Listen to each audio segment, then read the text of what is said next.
going to call our regular Board of Education meeting to order at 7 o'clock. If we could all please rise for the Pledge of Allegiance. I pledge allegiance to the flag of the United States of America and to the republic for which it stands, one nation, under God, indivisible, with liberty and justice for all.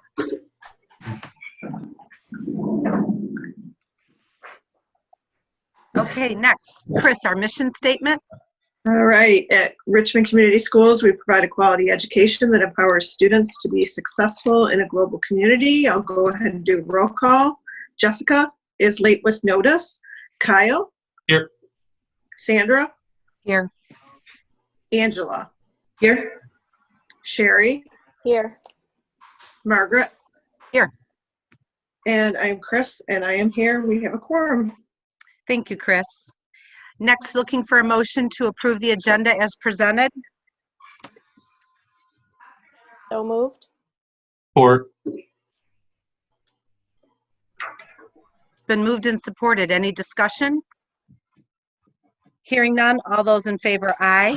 Aye. Aye. Opposed? Motion carries. Next, looking for a motion to approve the consent agenda items as presented.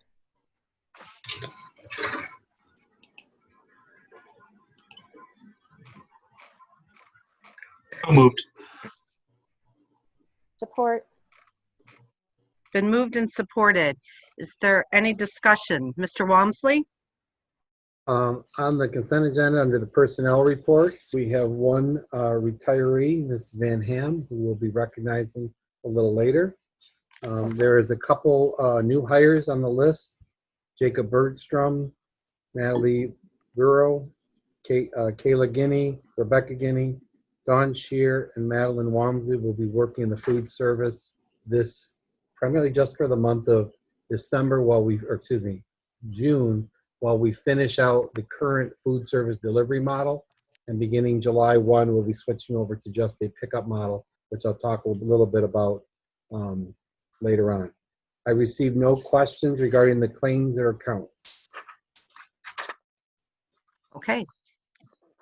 It has been moved and supported. All those in favor, aye. Aye. Aye. Opposed? Motion carries. Okay, moving on. We are moving into the portion of our meeting where we have a true blue moment. It is a time where, as a Board of Education, we like to honor and recognize great things that happen in our district. And this evening, we have 3 true blue moments.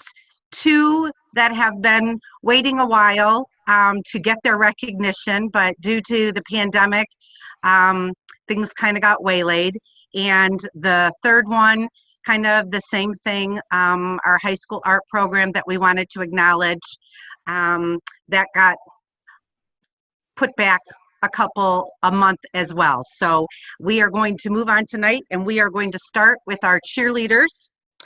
And this year, our cheerleading squad won the Division III Competitive Cheer State Championship. And it is their back-to-back. They won last year, won again this year. That is their 4th title that our cheerleaders have brought to Richmond High School.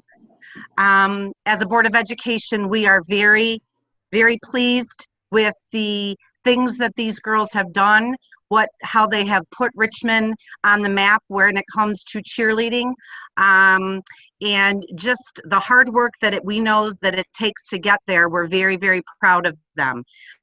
This year, they not only won the BWAC, but they also took first in district, regionals, and states, which is a pretty great accomplishment, and it is something that they, the girls and Coach Mathis refer to as the triple mitten.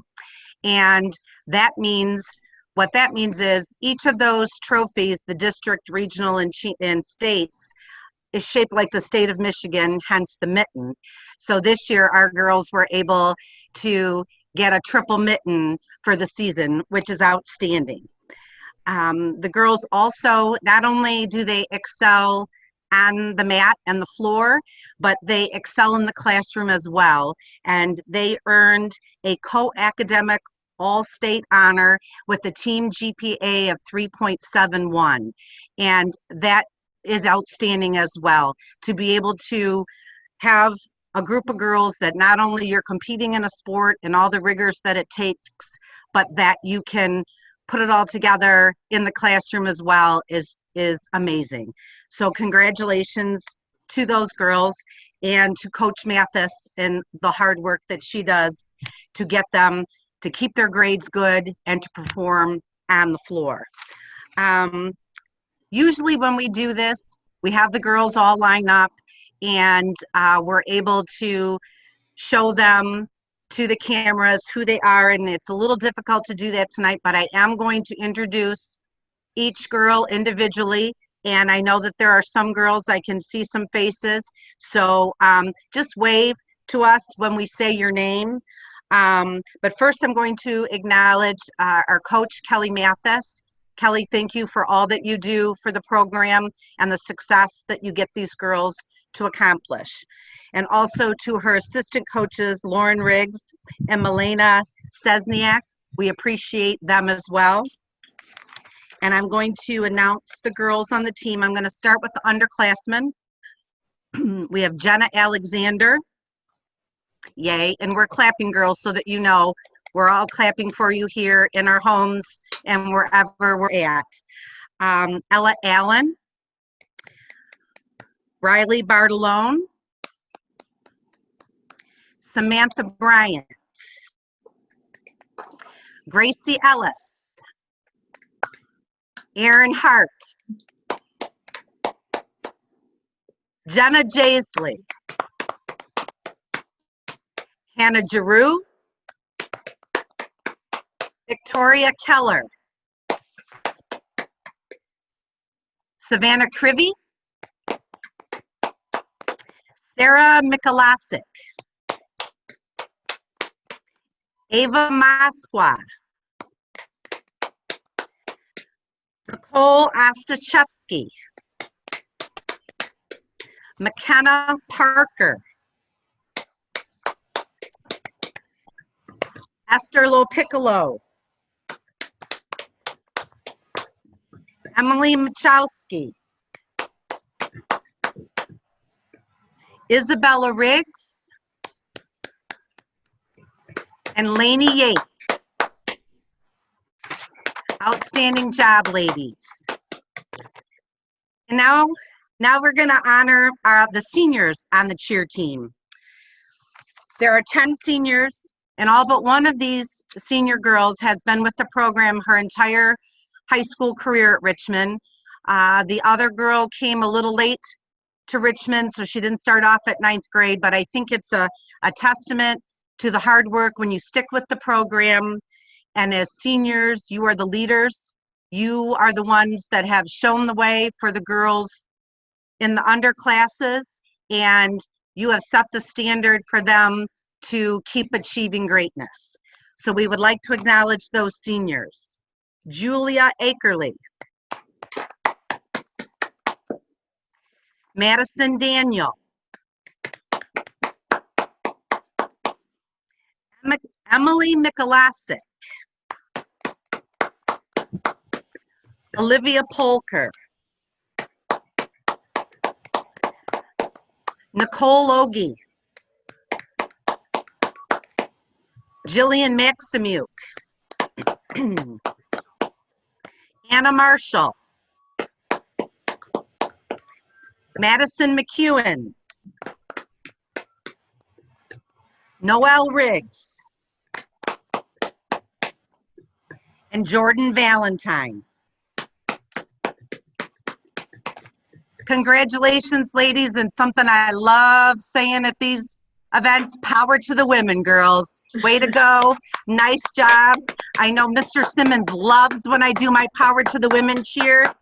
So good job, and hopefully we'll see you back next year for a three-peat. Good job.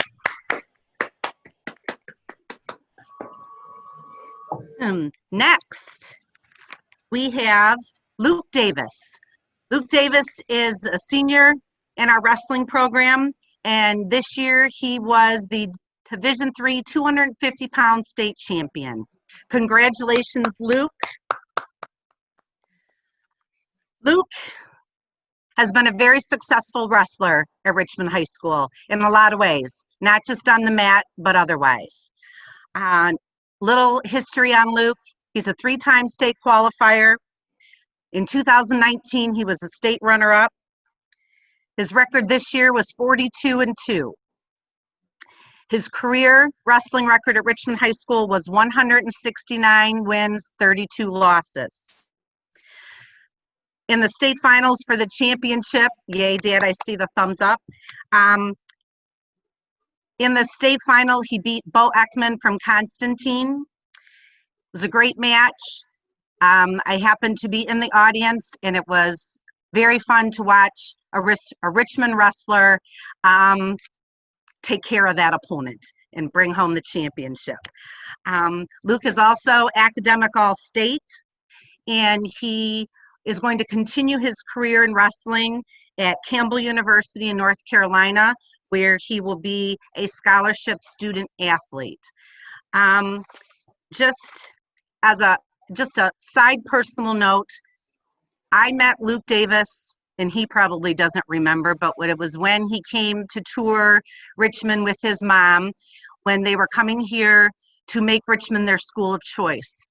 And here was this young middle school kid who put out his hand, shook my hand, told me it was nice to meet me. And I thought, holy smokes, I gotta follow this kid and see, because this is one polite young man. And it has continued that way throughout his career at Richmond. Luke has always made us look good when he's out on the mat. He's made us look good in the classroom and in our community. And we thank you for that, Luke. We thank your parents for choosing to bring you to Richmond schools. We feel it was a good move on their part, and a good move on your part as well. So thank you. As the Board of Education in a district, we're very proud of you and your accomplishments, and we look forward to seeing what you're going to do after you leave here. So well done, Luke Davis.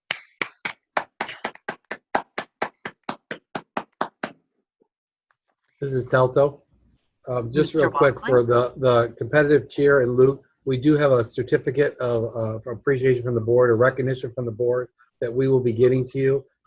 More than likely, I'll just give it to you at graduation this week, so it doesn't get lost in the mail and so forth. It's in a holder and everything, so we'll get that all for you, ready for your for all the other awards and accomplishments you have. So Thank you, Mr. Walmsley. I didn't put that part in my notes. Thank it's you. okay.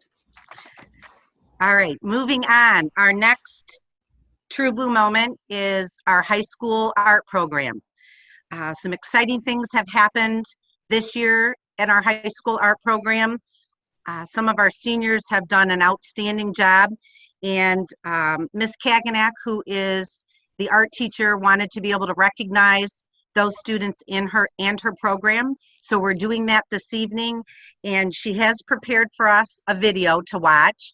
And I know, Mr. Walmsley, you're going to get that set up, but I just wondered, I believe Ms. Kaganek is in the audience, and I just wondered, would she like to speak before we show the video, or is she good with just showing the video? I can say hello. Fabulous. Okay, hello everybody. Thank you for tuning in tonight. I'm very proud of all of my high school artists. You've done great work this year, and the video will definitely tell you all about it. So great job, and I will miss my seniors. Congratulations. Thank you, Ms. Kaganak. Mr. Walmsley, the video?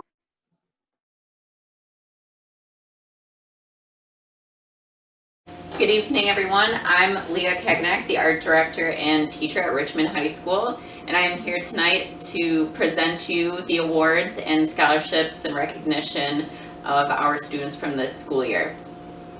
I am going to begin with the Scholastic Art Awards, and we have a great turnout this year.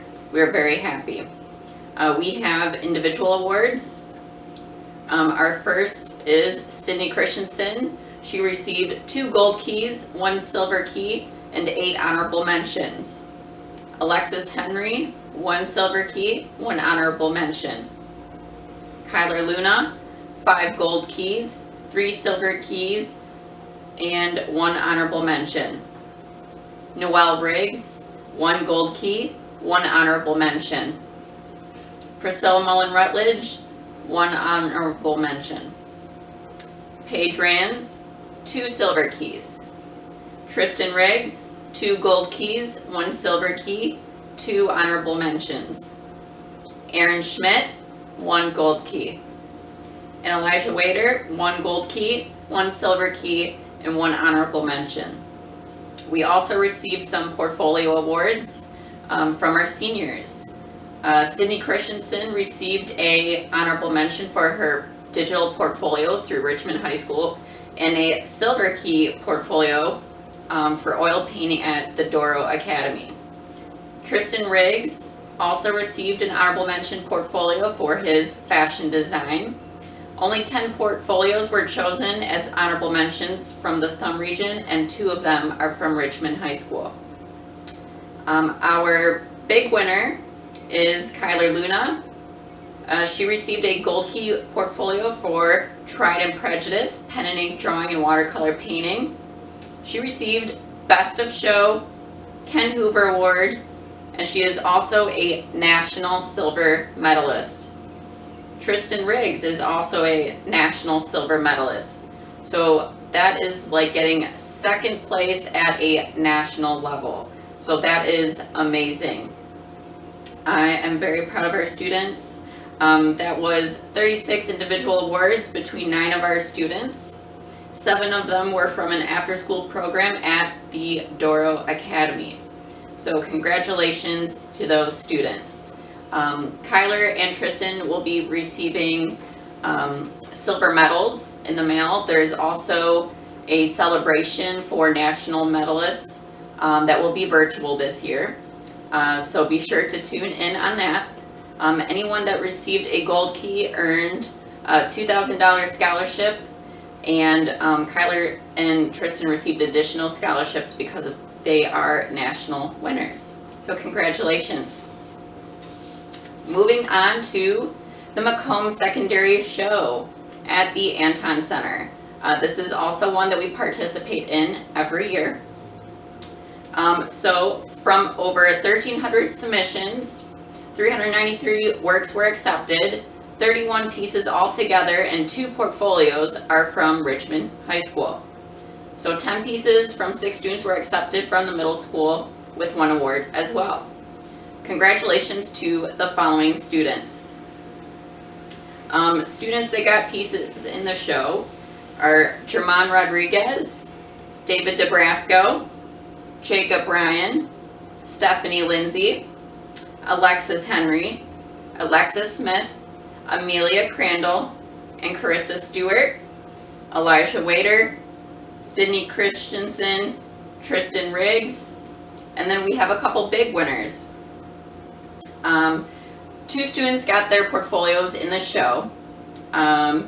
Those winners are Kyler Luna and Sydney Christensen.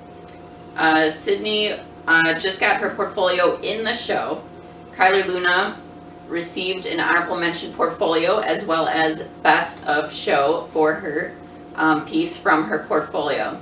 So that is awesome. That's like getting 1st place of the entire show.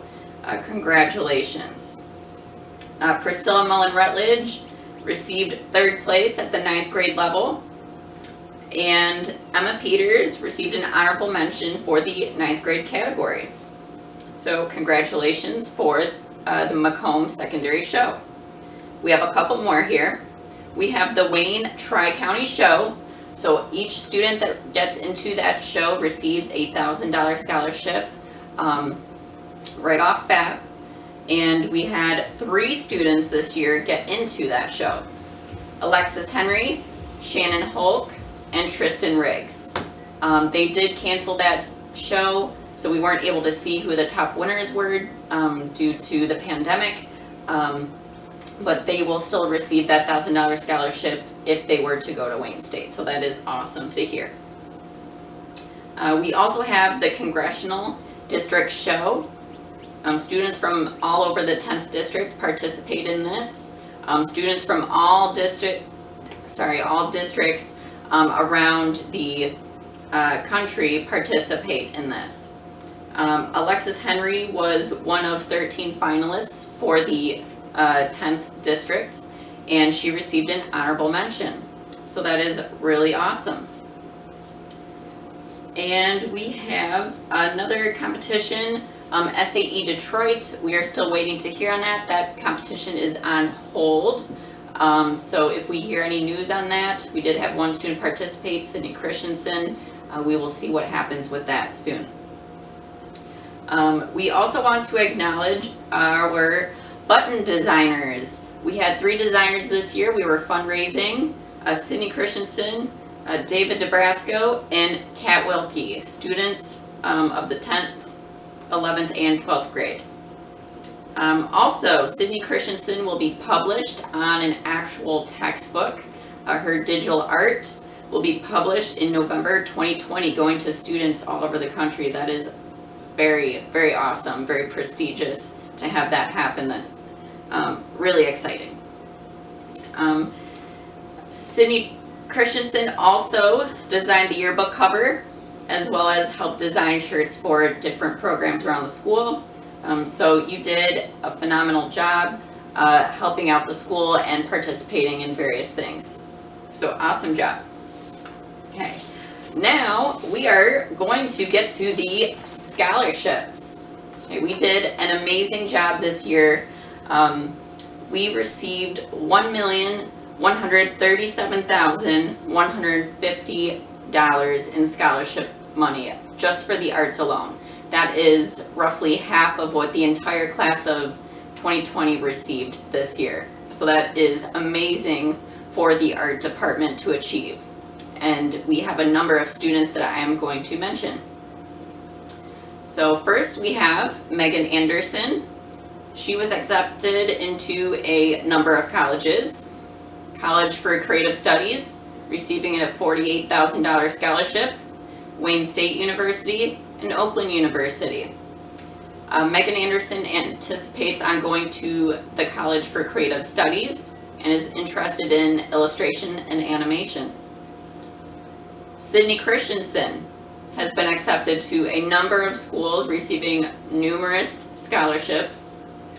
Western Michigan University, $9,000. Grand Valley State University, $5,000. Columbia College in Chicago, $46,000. SAIC, $75,600. Parsons, $88,000. Stamps, University of Michigan, $39,000. And she received $2,000 for a College for Creative Studies because of her gold key in Scholastics. And Pratt, $22,000. Sydney plans on going to University of Michigan, the Stamps program there, and she is going to focus on graphic design. Congratulations. Alexis Henry, SAIC, $71,400. Stamps, University of Michigan, and Wayne State University, $1,000. Alexis Henry does intend on going to school for the arts, but she is going to take a short break and get back to school real soon. Kyler Luna, Columbia College in Chicago, $64,000 scholarship offer. SAIC, $77,600. Western Michigan University, $9,000. Stamps University of Michigan, $80,000. And for her Gold Key and Silver Medalist Scholarship award and awards, she received $6,750. Next, we have Noelle Riggs, Columbia College in Chicago, $46,000. Gold Key Scholarship, College for Creative Studies, $2,000. And I can't remember if I mentioned Kyler Luna will be going to Stamps as well. She's focusing on illustration and animation. Sorry, Kyler. Noelle, I do not think she intends on going to school for the arts. However, that is certainly an option for her. Next, we have Tristan Riggs, He had a number of scholarship offers as well. Central Michigan University, $25,000. College for Creative Studies, including the Gold Key and Silver Medalist Scholarship, $98,000. Columbia College in Chicago, $60,000. SAIC, $108,800. That is the largest scholarship I've ever seen any of my students receive at any district I've worked at. So congratulations, that is amazing. He was also accepted into Stamps University, Michigan, and Wayne State University's $1,000 scholarship. Tristan Riggs intends on going to SAIC, the School of the Art Institute of Chicago, for fashion design. Next, we have Erin Schmidt. He received a Gold Key Scholarship for College for Creative Studies of $2,000. Erin does not intend on going to school for art. However, this is a prestigious award and you should be very proud of yourself, Erin. Congratulations. Lastly, we have Elijah Wader, College for Creative Studies, $62,000, including the Gold Key Scholarship, and Macomb Community College. Elijah intends on going to Macomb Community College and then hopefully transferring over to CCS for the arts. So in total, again, that is $1,137,150. So being creative truly pays off this case this year at Richmond High School. So I wanted to congratulate all of my seniors, all of my students. You've done so many beautiful things this year. You should be truly proud of yourself. I appreciate everybody's support of the art department. My seniors, you've been truly the most inspirational, dedicated, courageous group of kids I've ever seen. Keep going, keep being creative, and I know that you will all do some amazing things. So hopefully everybody has a wonderful night. Sorry that was really long, but we have so many great things to say about our students, and I hope to see you all very soon. Ms. Kagnak, signing out. Thank you, Ms. Kagnak. That was excellent, and it's never too long when you're talking about great things about your students. So thank you very much for that. Next, we're going to move on to our presentations. First, we have our 2019-2020 Teachers of the Year. These teachers are honored in April, usually at a really, really nice banquet, really nice event where they get showcased, but unfortunately that couldn't happen this year. But we still want to take a moment to acknowledge them and the great work that they've done. Our 3 Teachers of the Year this year at the elementary level are Ashley Gibson. Our middle school Teacher of the Year is Christy Crampton. And our high school Teacher of the Year is Joe Ogilvie. Congratulations to them. The board thanks you for your hard work and all that you do every day to make our students successful and to turn them into great, great people. We are going to have our administrators are here and they're going to speak a little bit about each teacher. So Mr. Koshin, we're going to start with you. If you can, I see you down there. If you can tell us a little bit about Mrs. Gibson. Well, to start, just congratulating all the teachers for Teachers of the Year at all 3 different schools. I know it's much deserved by those teachers. And also a big thank you to all the other teachers, even though we can only select 1 Teacher of the Year. I know all teachers are very deserving of this honor. So a little bit about Mrs. Gibson. First of all, I see her, so she's got some family with her, so that's good to see. They'll sharing in this special moment. Now, Mrs. Gibson's been teaching for 7 years, kindergarten at Lee Elementary. Some things that she really does is involved in the community, is a true leader at the school. She's a mentor, and I mentored a new kindergarten teacher this year. They just really helped this new teacher, first-year teacher, really excel in the classroom and do just great things with Mrs. Gibson's leadership and mentorship. Mrs. Gibson is also very involved in the PTO. She goes to all the events. She was the teacher representative, and just recently she's been honored being nominated to be the secretary, and she's very graciously accepted that nomination. So she is now the PTO secretary. So kind of dual role as a teacher and as a parent. So it kind of just shows the leadership that she does, always involved, putting students first, putting her families first.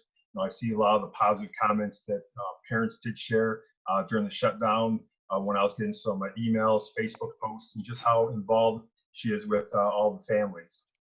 So I have a couple of comments from teachers because this really shows when teachers have comments and want to say something about Mrs. Gibson, just the character that she has and the leadership she has at Lee Elementary.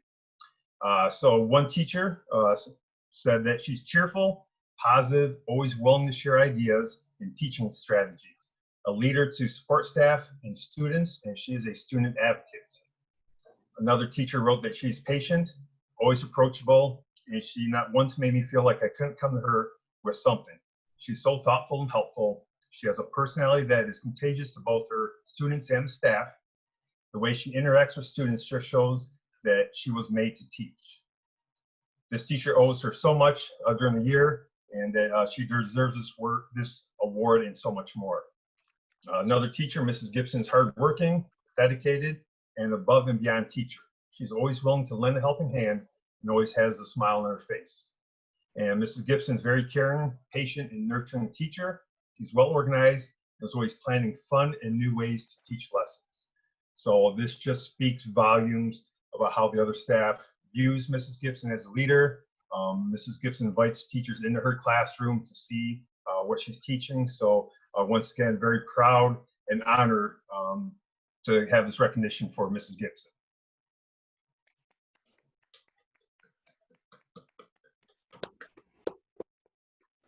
Congratulations, Mrs. Gibson. Next, Mr. Bartels, Mrs. Crampton. Give me a second and let me find him. Let's see. I see. There he is. Goes. There he goes. Okay, All Mr. right. Bartels.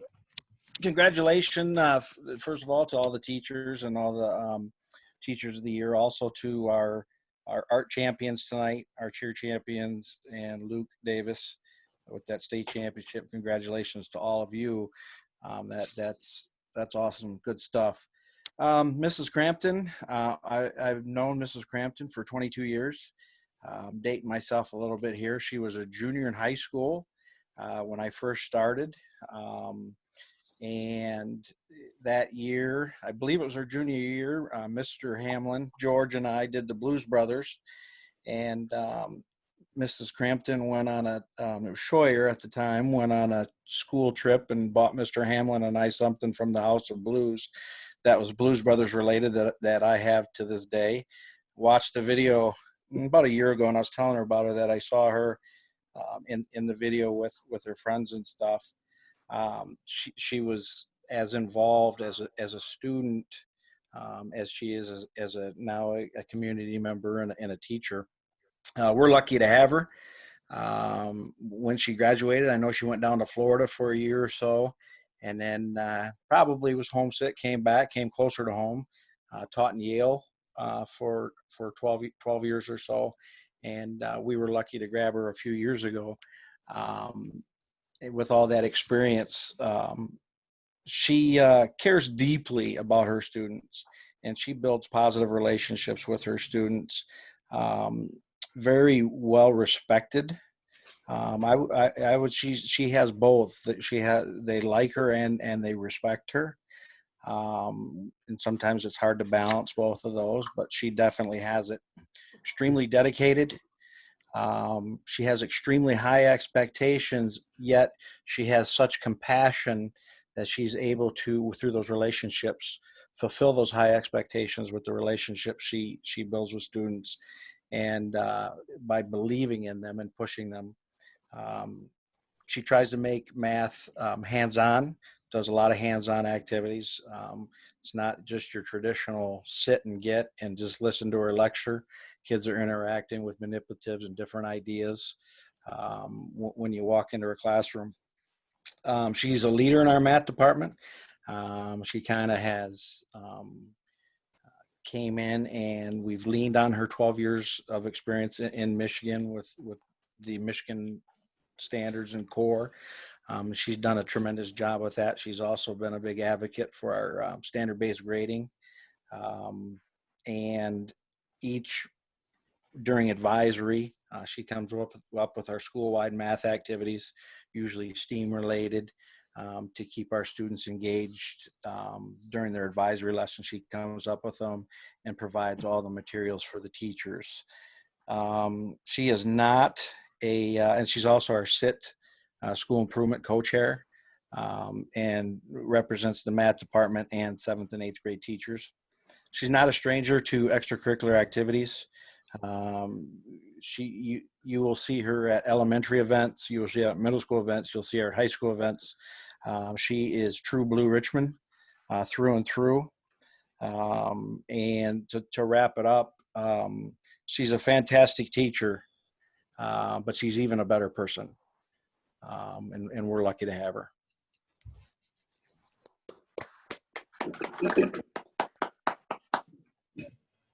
Well, thank you. Congratulations, Mrs. Crampton. Next, Mr. Castle, Mr. Ogilvy. Good evening. Before I start, I would also like to take the opportunity to say congratulations to all of our students here that were honored, our art students, Luke, and all of our cheerleaders. Gives me pride to say I get to work with these students on a daily basis, and I get to see how excellent they are academically, as well as just being great people and great athletes. So congratulations, ladies and gentlemen, on your accomplishments. But I'm here tonight as well to honor Mr. Ogilvy. Mr. Ogilvy comes to us. He's just finishing up his 14th year as a teacher, the last 4, thankfully, at Richmond High School. He's a tremendous teacher, has a great positive impact on our students, emotionally and academically. He's one of those teachers that every student wishes that they had in high school, because he makes those deep personal connections, as well as being an excellent academic teacher. Just to give you the example of a kind of guy Mr. Ogilvy is, last year he came to Miss Borwick and I and said that he wanted to start a book club at Richmond High School. He was willing to stay after school on his own time just to help encourage our students to read and have discussions, and he's been getting that club going and has it going strong 2 years in a row now. Supports our students in SAT prep class as well as English, and we're looking forward to some record-breaking SAT scores this year before the COVID got in our way, so we're going to have to wait and see those until spring, but I'm sure Mr. Ogilvy's got them all reading and writing where they need to be. Anytime you go to an extracurricular activity at Richmond High School, it's not unusual to see Mr. Ogilvy and his young family he brings with him. So him and his kids bring a smile to all of our students and our staff by being at all our events, supporting them. You walk into Mr. Ogilvy's class, it's not unusual to see the room set up in a kind of a unique manner. He takes pride in the way that he tries to make his room model whatever scene or whatever novel that they're currently reading. So you'll walk in one week and it'll be A Raisin in the Sun, and you walk in another week and it'll be Grapes of Wrath. So he has the ability to go out of his way to make the students really feel the novels that they're reading. He also acts as a mentor teacher for one of our younger teachers. And, excuse me, is one of those teachers that other teachers can really lean on as far as bouncing off ideas in professional development and bouncing curricular ideas off of him. So, Mr. Ogilvy, I personally thank you for everything that you've done at Richmond High School. Congratulations, and we look forward to many more years as a tremendous teacher at Richmond High School. Thank you.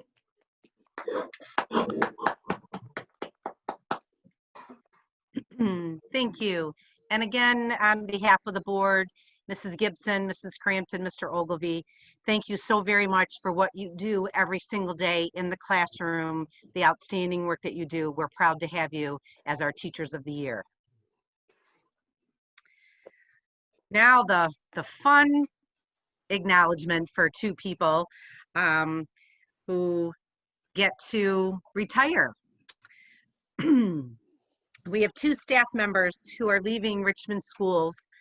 Laura Wilson, who was a Title I parapro, served our school district very well for 19 years, and decided to retire, decided to go on to do something maybe bigger and better, or whatever, something maybe more relaxing.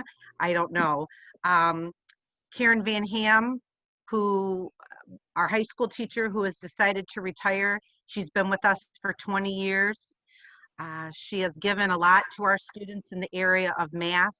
And as a Board of Education, we thank both of you for all that you've done for Richmond schools. You've been an asset to our district.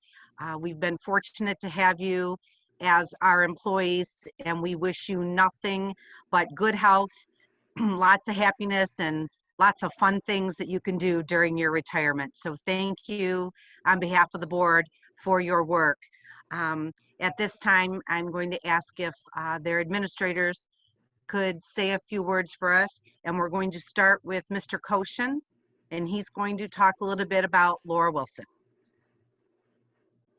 First, I want to say hi, Laura. I haven't seen you in quite a few months, so it's very good seeing you. Hope everything's going well. You've missed quite an exciting school year, so I'm sure you missed all the fun that we've had. But it's very good seeing you, and congratulations on your retirement. So Laura started at Lee Elementary as a paraprofessional back in December of 1994.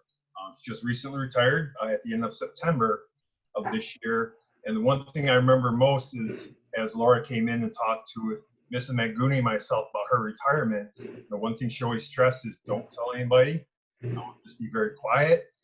I want to tell people when I'm ready to tell people. So I think it was finally after she finally retired, I said, we have a staff meeting today. Can I announce it? She goes, I'll be gone. I won't be there. So yes, you can let people know that I'm retired.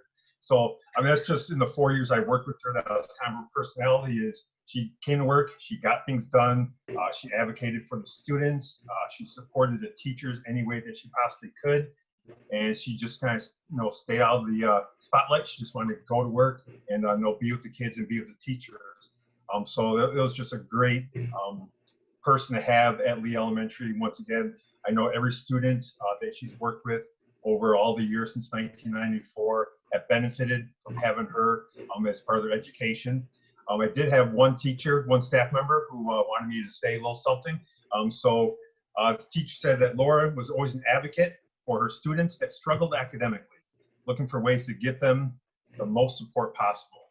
And Laura, and that was her goal every day, is to be a team player, work with all the title staff, sharing ideas, sharing resources.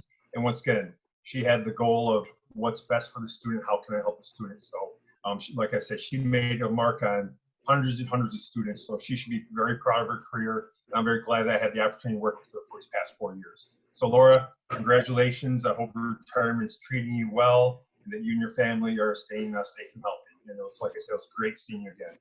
You too, Dave. Thank you so much. Laura, is that all you want to say, or do you want to say anything else? Well, I not only worked at Richmond, both of my daughters graduated from Richmond, so I really miss Richmond. I miss my colleagues, but most of all, I miss the students. So I'm still hanging out with little kids. I'm watching my granddaughters. So maybe one of them in the future will be a Richmond student. I'm looking forward to that. Congratulations, Laura. Excellent. Congratulations, Laura. Thank you. Thank you. Thank you. Mr. Castle. Good evening. Mrs. Van Ham has been with us at Richmond High School for the last 20 years, and kind of dropped a bomb on us all by sneaking a retirement notice in here in the last couple of weeks. So we're all very surprised and kind of shocked that she is, and a little bit jealous, some of the teachers, that she is on to the next adventure in her life. But Mrs. Van Ham has been at Richmond High School teaching math and SAT prep math. And one of the things in talking to the students and being in her classroom the last couple of years that we really notice is that Mrs. Van Ham does a great job of making the students feel comfortable with math. Math is one of those subjects that there's a lot of trepidation and a lot of anxiety related to. But anytime you walked into Mrs. Van Ham's class, she seemed to make the students at ease with mathematics. And I've only had the pleasure to be with her for the last couple of years, but I imagine she was that way her entire career. She was a tireless worker. She's one of the first teachers that was at Richmond High School every morning, and it was not unusual to find her there well after the dinner time hours, grading papers, assisting students, doing makeup tests, and just doing everything she could to help support her students. Her fellow staff wanted to mention that she was always a positive influence to her fellow Richmond High School teachers, and that she was often quite humorous with her jokes on occasion. Her professionalism, her enthusiasm for math and learning, and helping the youth of Richmond will be sorely missed as Mrs. Van Ham goes on to her next adventures. She's much too young to sit around and do nothing, so I'm sure she's probably got her next adventure already planned. So congratulations, Mrs. Van Ham, and thank you for sharing your skills and abilities with our students and our staff for the last 20 years.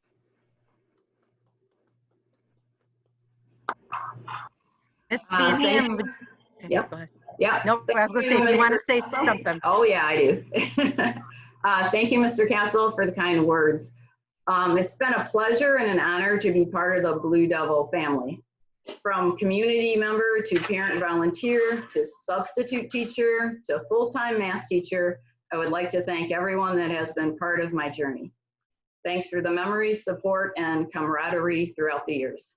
Richmond Community Schools will always hold a special place in my heart. Thank you all.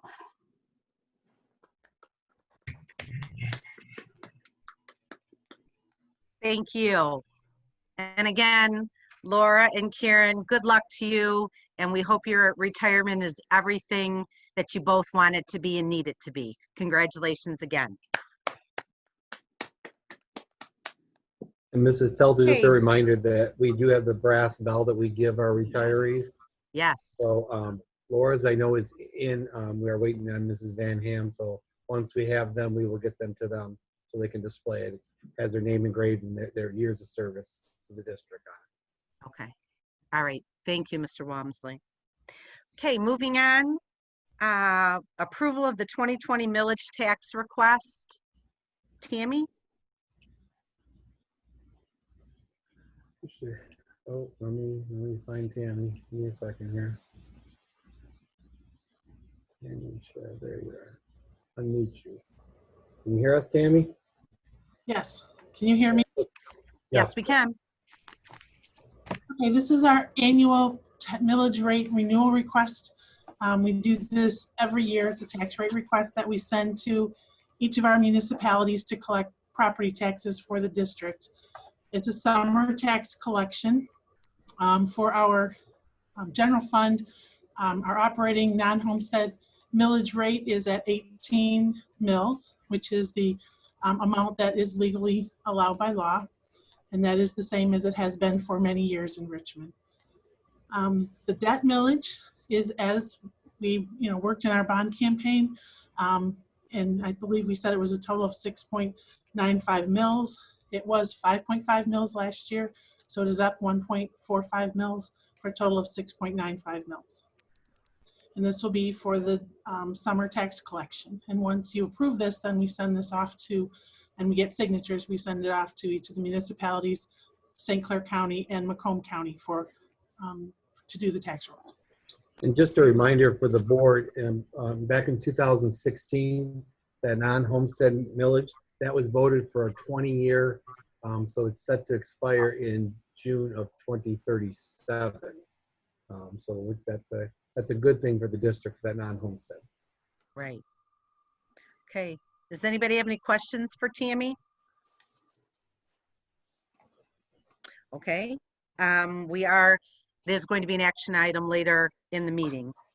Next, bond update, Mr. Walmsley. Okay. Well, there's three areas I want to touch on. One is the elementary addition and renovations, the projected parking lot and road improvements that will be in the coming drawings and scope, as well as an update on the athletic complex. So I want to start with the elementary renovations. The bids have been out last Thursday. Myself, Tammy, and Jerry from AUK, the construction manager, sat and opened the bids. We did a Zoom bid opening. There was 215 contractors that were invited to bid. If you recall, board members, at a previous board meeting, Jerry went through and talked about all the subcontractors, plumbing, electrical, HVAC. There's a probably 20 different categories that people were bidding on. We received 106 bids that were open, which averaged to be about 4 to 5, sometimes 6 or 7 bids per category, which is a good thing. Of the 106, we were able to read 102 of them.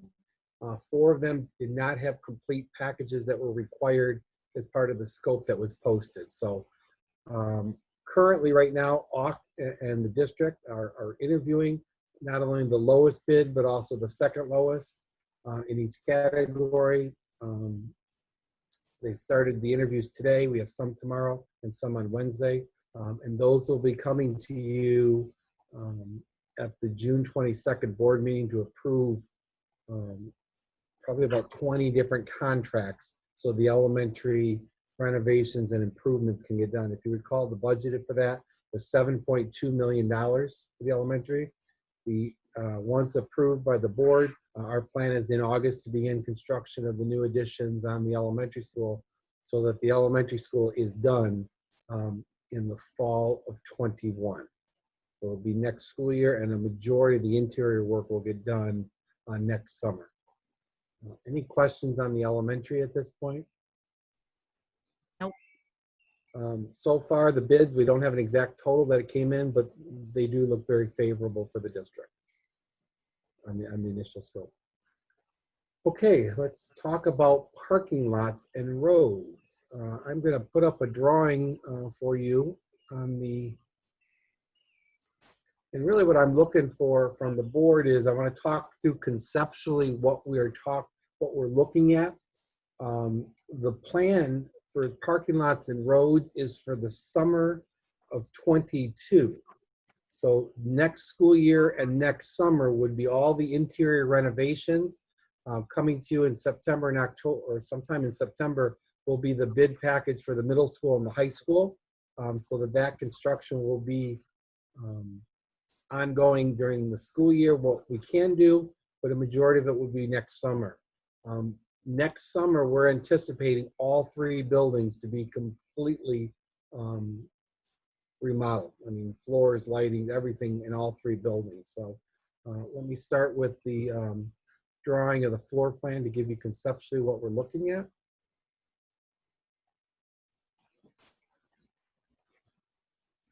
You should see a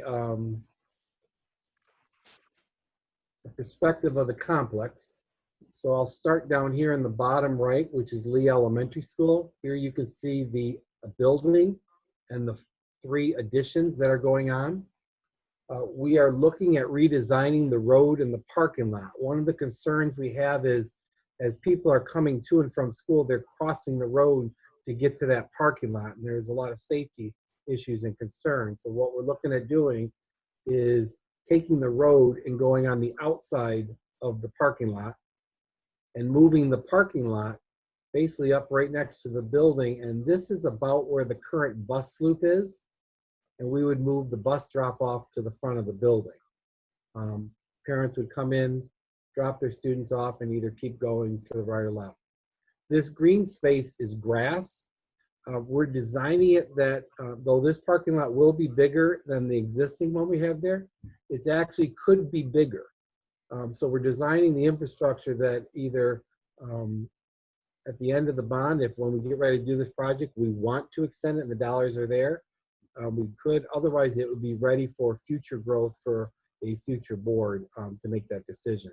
You'll see repaving of the main parking lot in the front. You'll see repaving of the blacktop in the back of the parking lot, etc. When you go over to the middle school, and I'll show you these in a little larger, you'll see repaving of the side parking lot by the gymnasium as well as in the back. But we're looking at adding a bus lane in front of the middle school that allows buses to be able to pull off to the side, and then you can continue traffic.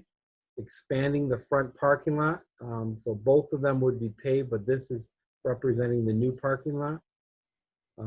You'll see kind of an entrance where we're looking at moving the main office and doing some classroom shifts, which those drawings will be coming very soon. At the high school, we had talked about as one of the ideas, possibly expanding the parking lot in the back. We are actually looking at moving that expansion, expand the front parking lot. So this would just be a repave of the back parking lot, a tear up and a repave. In the front, you'll see a quite a bit larger front parking lot. I think the biggest change you'll see is the road that goes from Division straight to the campus is changing a little. It's no longer a direct shot. If you're coming in off of 32, you would be forced into the parking lot. By changing the parking lot to be east and west, we actually gain parking spaces. Currently, the parking lot goes north and south, the lines. So if someone's coming in off of 32, they go into the parking lot and they would travel around. The idea is to get the traffic to move along here rather than here through the main artery of the district. You'll see some green spaces. What this does, it allows students who are walking from the parking lot to get to the high school without having to cross the road. If you've ever dropped your student off in the morning at the high school, it can take a very long time to turn right or even make a left, depending on the traffic as well as students. And oftentimes, students are crossing between as cars are going by, and it's not as safe as we would like it. This would allow that green space and walkway here to go right to the main high school parking lot. So what I will do is, let me unshare it, and I'm going to show you some close-ups of these so you can see.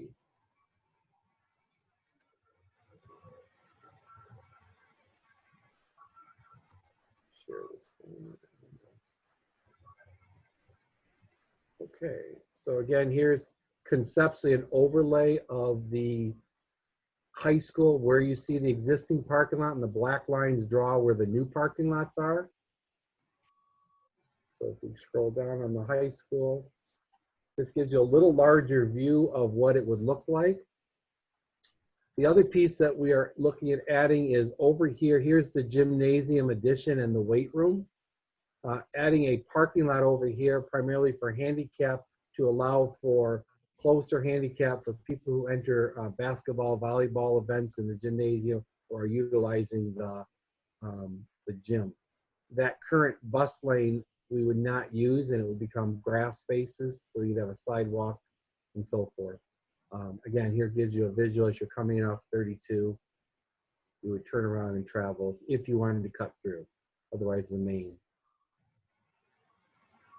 Here's the middle school view of what it looks like. Most of the parking lot is the same with the exception of this new area as well as the bus loop. So you can see the parking lot expansion to allow for additional parking in the front, basically a little more than double it. And then you can see the bus lane with drop-offs and so forth. At the elementary school, here's kind of the overlay of what currently exists. So here's your bus loop, here's your side parking lot, and then you have the road that people cross to get to this, which is primarily a parent drop-off. This would be the new location. Here is our property line. It's right here, so it gets it pretty close to the property line and puts the road to the outside. This allows you, like I said, a direct access as well as additional green spaces that you could expand for future parking lots too. Any questions on the parking lot or any concerns or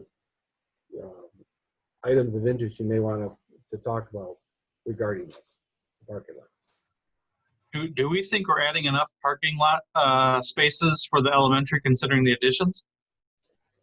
This parking lot, and I'd have to double check the actual numbers. I thought I had it written down and I didn't, is actually larger in size than this one here, than the current one. So based on the flow,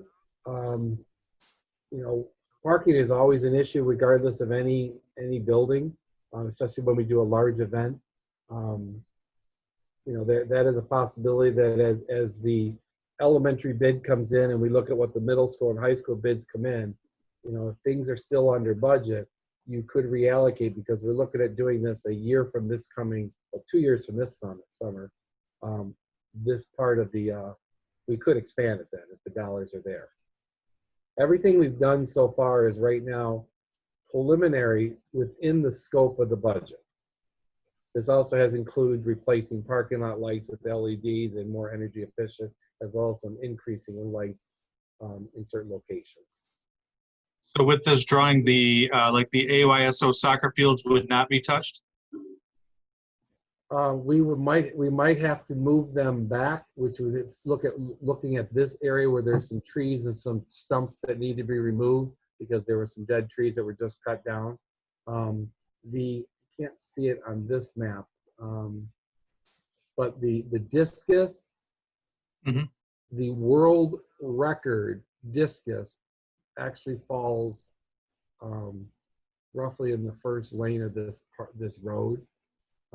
We could when we met with the coaches and talked to them, they didn't think we were going to have a discus that would hit that world record. It's possible, I mean, anything.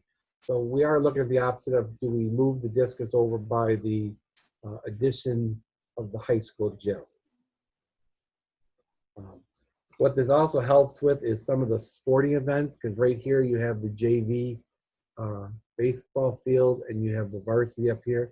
It does bring parking closer to those events, especially when we have games and so forth.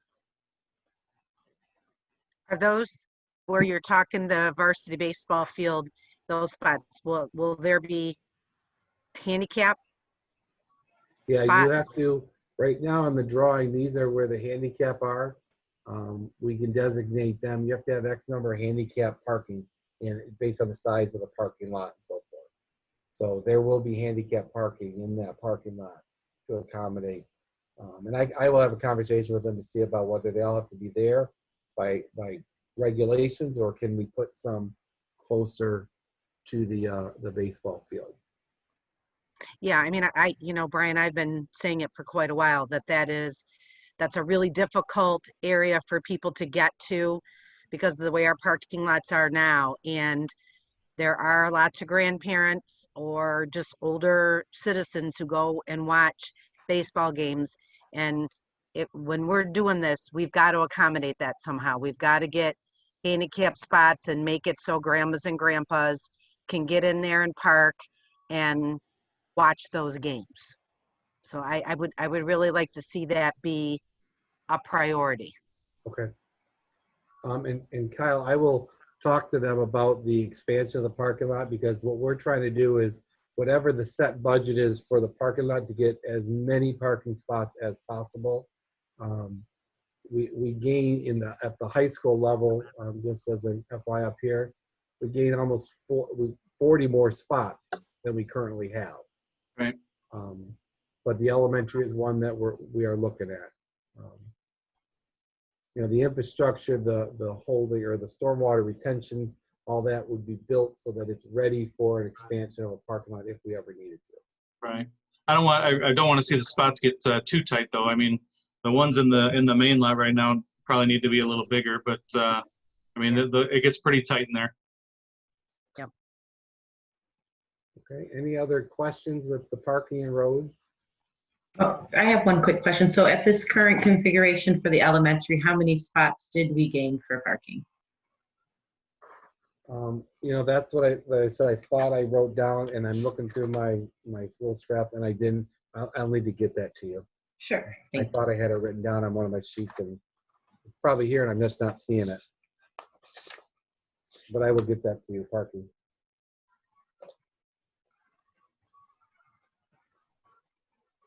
Okay. Okay. Let me go to the athletic complex.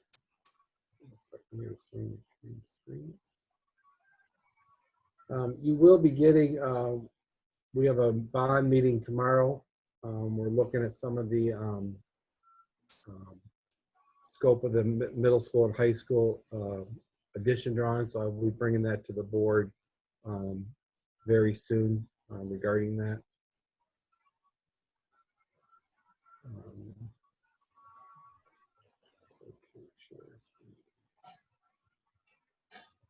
Okay, with the COVID-19, we are not that far behind. We're actually, the gate to access the field and begin where they're going to haul and so forth has been installed. The move is over by the bus garage.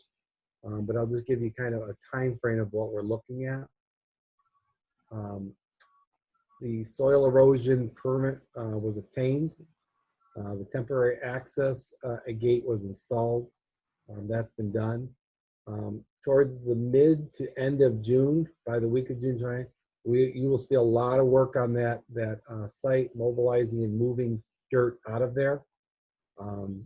Between the first weeks of July, end of June, beginning of July, the first 2 weeks, they'll be doing the grading and the concrete and the storm drain installation there.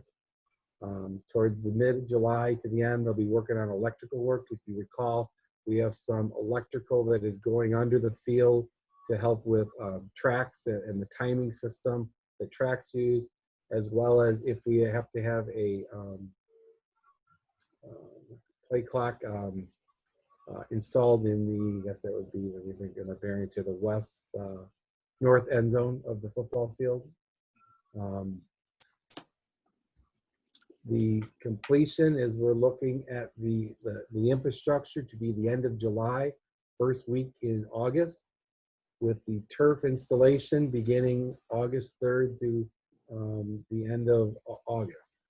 I believe our first home game is September 4th, and that is our plan for it to be completed.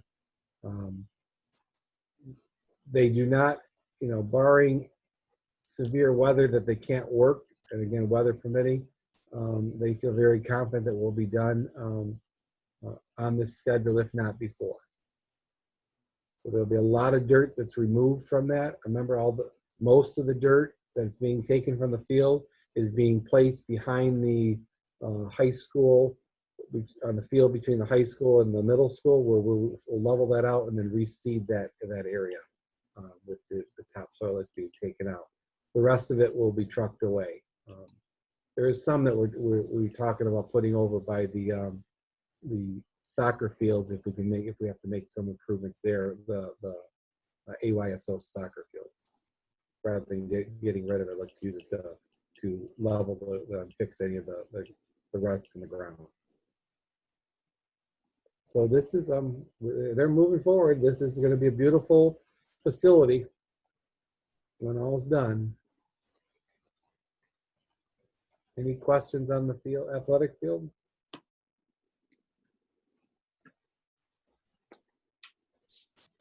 Okay.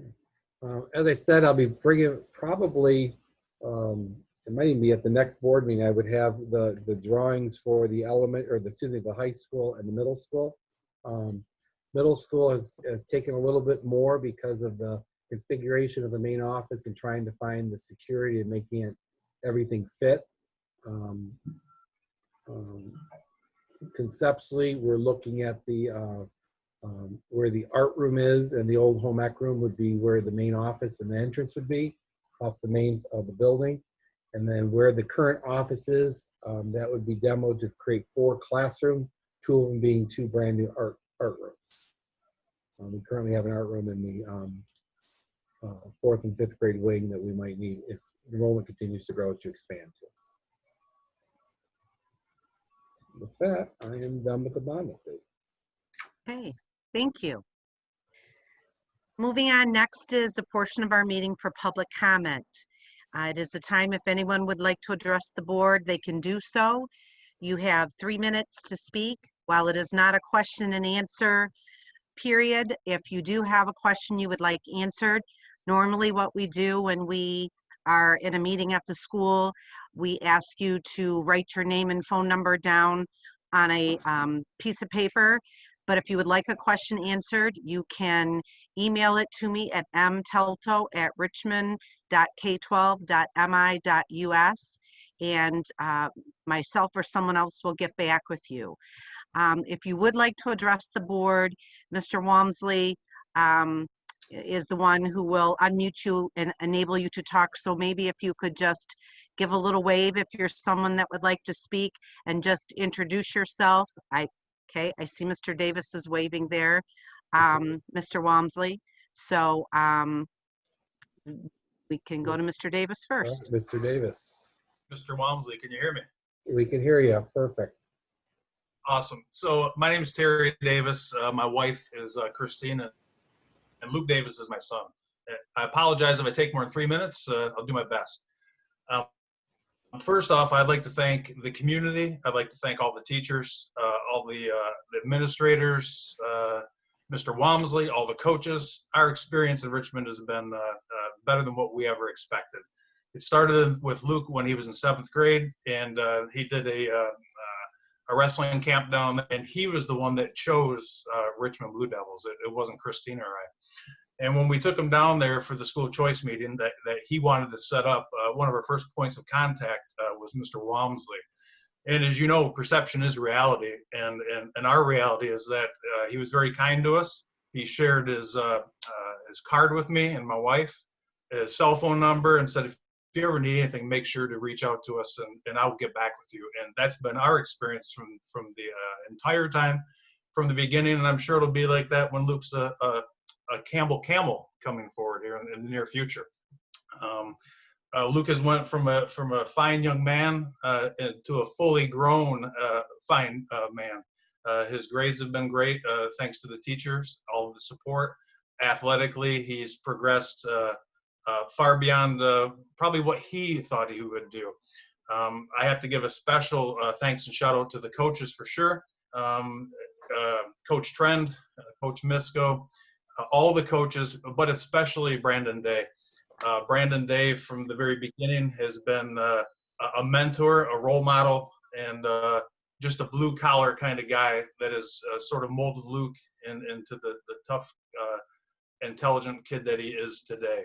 If it weren't for him, Luke wouldn't be where he's going, and we're super indebted to him. Again, the teachers, the principals, all the staff, the community, everybody's invested in all these young men and women. And I certainly would not want to forget all the excellent athletes that were mentioned tonight. The cheerleaders, way to go. You got one place ahead of us, and we would love to have tied with that state championship with you. The art programs rocked it, and that would never happen if it weren't for the teachers at the school and in the community. Last thing I'd like to say, Mr. Walmsley, this is for you specifically. Leadership, as you know, is not an easy thing to do. There's many people who are probably on video tonight who are in a leadership role. Leadership is always an easy thing to do when those want to be led.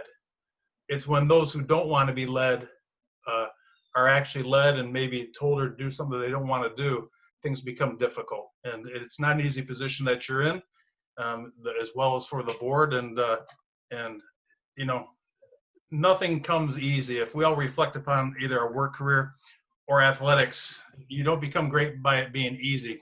And it comes with some calluses and some lumps and some long nights. And we appreciate everybody who's doing that for the community of the kids. And Mrs. Telto, you're the #1 wrestling fan, and the Davis family appreciates you a ton. And thank you for the letters in years past that you've personally penned our son about his academic excellence, and we always look forward to getting those in the mail. And those are probably the things that most don't talk about, and it gets forgotten, but we certainly haven't.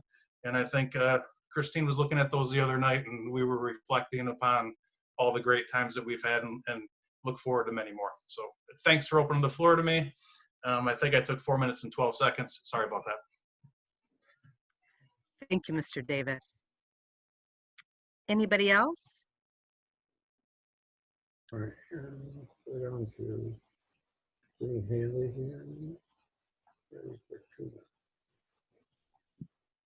Thank you. You're gonna do Haley, okay? Yep, Haley, and then I'll do Luke. And then we'll do Luke, okay. All right. Good evening, everyone.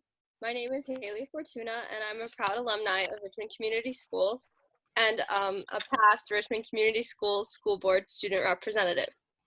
I'm incredibly thankful for the opportunities that Richmond has given me to learn and grow as a student and a leader. That is why I have the courage to speak before you today. I'm here to call on Richmond Community Schools to incorporate diversity training for students in order to combat implicit bias. George Floyd, Breonna Taylor, and Ahmaud Arbery are all Black individuals who recently lost their lives due to systemic racism. We as a community must take steps to reform our institutions and combat this. I believe that this begins with public education.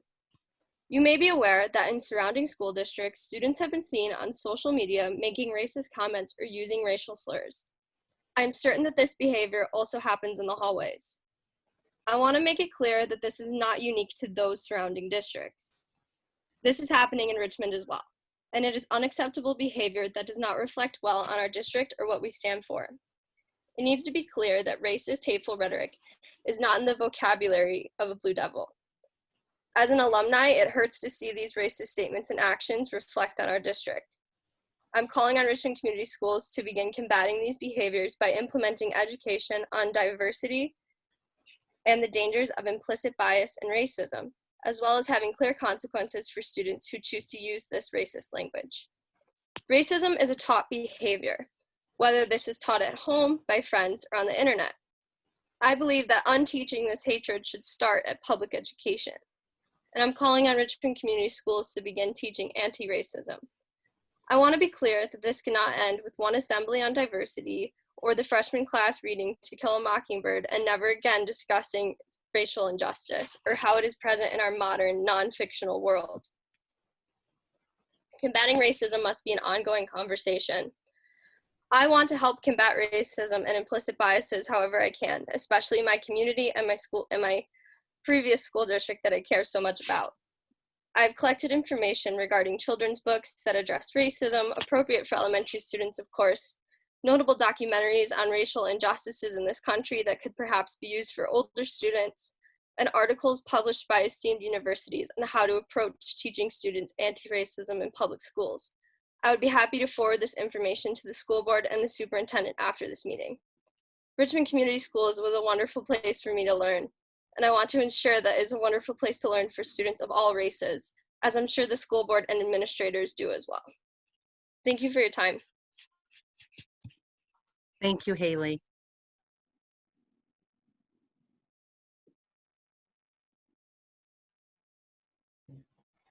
You guys hear me? Yep, now we go. I just wanted to start and, similar to what my dad said, I just wanted to thank, the Richmond community for just, supporting me over the years. I mean, none of it would have been possible had Mr. Walmsley not given me the opportunity. I mean, I don't know if some people might grasp how big that opportunity was, but for those who aren't familiar, my family's from Port Huron, which is probably around 30 minutes away. Kind of odd to see someone transfer from that far away. It kind of draws some question, but I saw like the work ethic in the wrestling room, and I saw like what was in the classroom as well. And so, I decided to make that choice, and it's something I'm never going to regret for, the rest of my life.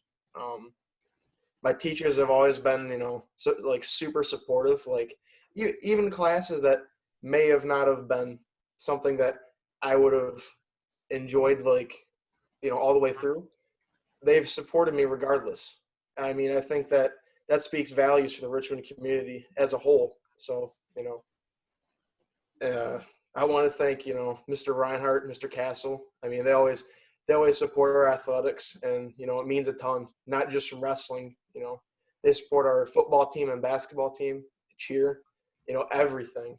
And I'm super grateful for it. So that's all I have. Thank you, Luke. Is there anyone else who would like to address the board? Margaret, I'm going to unmute in case people are on their phone and they can't, and then I'll remute everybody. Especially because it was like, let's see if I can beat this. Just like Tia, she's still up. And I get it. Anybody else? Okay, I will mute everybody and give me a second to go through and unmute the board.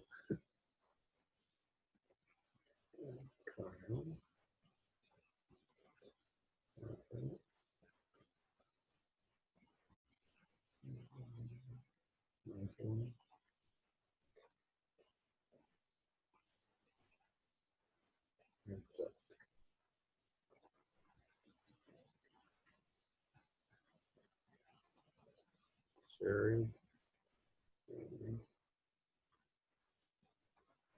Jessica needs to be unmuted. There she is. 1, 2, 3, 4. 5. Chris. Chris Bertha.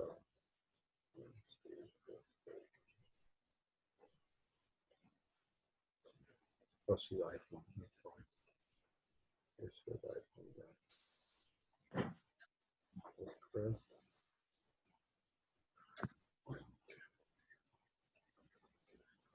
There you go, Chris.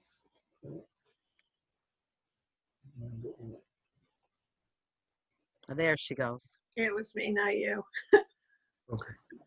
1, 2, 3, 4, 5, 6, 7. Okay, that should be all of them. All right, we're good? Okay, we're going to move on to our superintendent and legislative update. Mr. Walmsley. Okay, well, I'm going to start with the legislative update. There is no update. There's no no news to share. The last I had heard is there was conversations about them extending the deadline to approve the budget. If you recall, last year in the when we had the state shutdown and we went that period of time in September, one of the agreements that was made was that they would approve a school aid budget by July 1st. And nobody expected the situation we were in back in September. So they're supposed to have it approved by July 1, but there's no movement on that at this moment. So we will keep you updated. In the last 2 weeks, as a part of the district update, the district held virtual award ceremonies for its students in grades kindergarten through 11th grade. In total, over 1,000 people logged into the Zoom meetings to hear awards. Some grade levels, it was well over 100 and so forth. But in total, we were over 1,000 people to watch the awards. I do want to thank the teachers and the administrators in each building taking the time, not only in the academic strength, but there were several awards they recognized other strengths that students had to really showcase. And you know, the power that has on a student's self-esteem is just unbelievable. So I want to thank them for that. The secretaries who put the packets together, many of them got mailed and delivered. Some will get mailed with report cards if they haven't gone out already. Graduation will take place this week. On Thursday, we'll begin the ceremonies in the morning. We'll be videotaping some of the choir and band students performing the national anthem, which will be put in place. Some of the speeches that will be done on Thursday, as well as Mr. Castle. And then there's the top 10 will also be done on Thursday. We'll continue on Friday at 2 o'clock, and then Saturday from 9 in the morning to about 8 at night. And then again, Sunday, 9 in the morning to about 8 at night. So we're excited to put the pieces together. I think when the final product is produced, it will be the next best thing to being an in-person graduation. There's actually a special treat that we're putting in the video. And I'll just leave it at that. So this Sunday in the Macomb Daily, we will be recognizing the top 10 as well as the entire class of 2020 graduates. So get your Macomb Daily this Sunday. With that, district report cards go out on, if they haven't been mailed, some have already mailed them earlier, but by this Friday, they'll all be mailed as outlined in the district calendar, but many of them have already been mailed and so forth. An update on the summer feeding program. As of today, we have served over 55,000 meals since March 8th distribution. So we are going to continue the meal service. The last couple have been lower than the initial, our high point, but we will continue doing the 2 bus routes and a pickup through the end of June. July 1st starts the summer feeding regulations. So things change a little bit, and we will only be able to do a pickup at the high school for food. We will not have 2 bus transportations for summer feeding. But we will continue the feeding beginning July 1st and going through the end of August. on the website, we've updated the flyer, so if people are interested, I encourage them to go to the website. As of today, the state has not provided clear direction yet for the school of what's going to happen in the fall. There is several committees that they are working on. Recently, we sent out a survey to our staff. I'm very much appreciative of the staff to take time to complete the survey. We have a little over 200 staff members when you count lunch aides, teachers, coaches, etc. A little over 200 in the district. And we had 143 respond to the survey. So it's pretty, it's almost a 75% rate return. So we'll be looking at that data from staff in terms of what their concerns are starting school in the fall and so forth. Today we launched a survey for parents. It is on the website as well as went home with School Messenger. So if you didn't get it in your email, you might want to check your spam, but you can also go to the district email and click on the link there and take the survey. We are very much interested in parents' perspective. It speaks to a variety of topics, such as possible alternate days, half days. It speaks to virtual learning, blended learning options that we need to consider. It speaks to whether students will need to ride the bus or whether they will be carpooling or walking. It speaks to lunch services, childcare services, looking at all the aspects. This will be the first of a couple surveys we'll be sending out over the summer. We'll probably have one more in beginning of July, and then one more in August that we'll be looking for parent feedback as we finalize our plan to open school up. And lastly, I would like to thank Mrs. Shack and members of the high school band, as well as Mrs. Campo. They put together a montage of the pomp and circumstances for the graduating seniors, so I'd like to play a portion of it for you. It's pretty cool what they did. So hopefully the video will be a little better than what we saw with Mrs. Aganek. I don't know what happened. It played fine on the computer when I tested it. Give me a second here just to pull it up.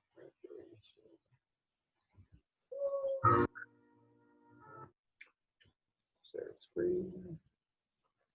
If you haven't seen it, it is on Facebook. I encourage you to take a minute and look at it, but here's for the graduating class of 2020.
So just something to share. It's pretty cool that they put this out and they did it.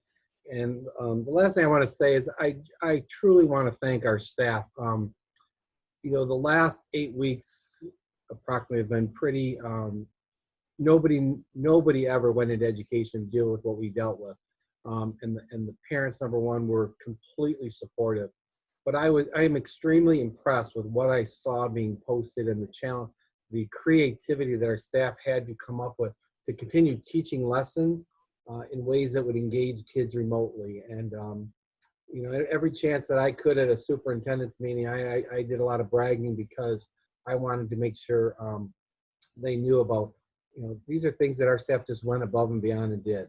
From the preschool teachers making deliveries to the students' houses, to just the art teacher, Mrs. Shannon, Reen Shannon, and some of the stuff she had kids do and replicating photographs and learning about artists and so forth.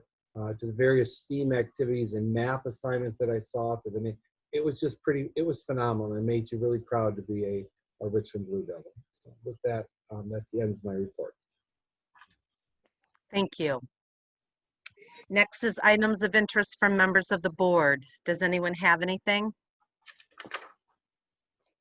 I would just like to say this time of year is usually where we get to see each other in person at awards and promotion ceremonies and say some thank yous in person. But you know, your job is not easy in a normal year, and the last you know, the last 3 months have been just, yeah.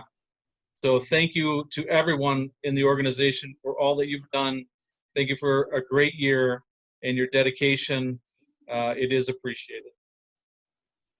Yeah, thank you, Kyle, because as a board, we sent out a message to our staff saying those exact words, and it is important, I think, that we say it in front of the camera and publicly, how proud we are as a Board of Education for the staff that we have, the people that work for Richmond schools, from Mr. Walmsley on down. Every single person in our district got us through this madness that has been these last couple months, and have worked very hard to get our students through it, to get themselves through it, to get our district through it. So I echo Kyle's words that we are very, very lucky to have all the people we do working for Richmond schools. Thank you, thank you, thank you. Anybody else? Okay. We are going to move on to our budget discussion. Mr. Walmsley? Yep, give me just a second here to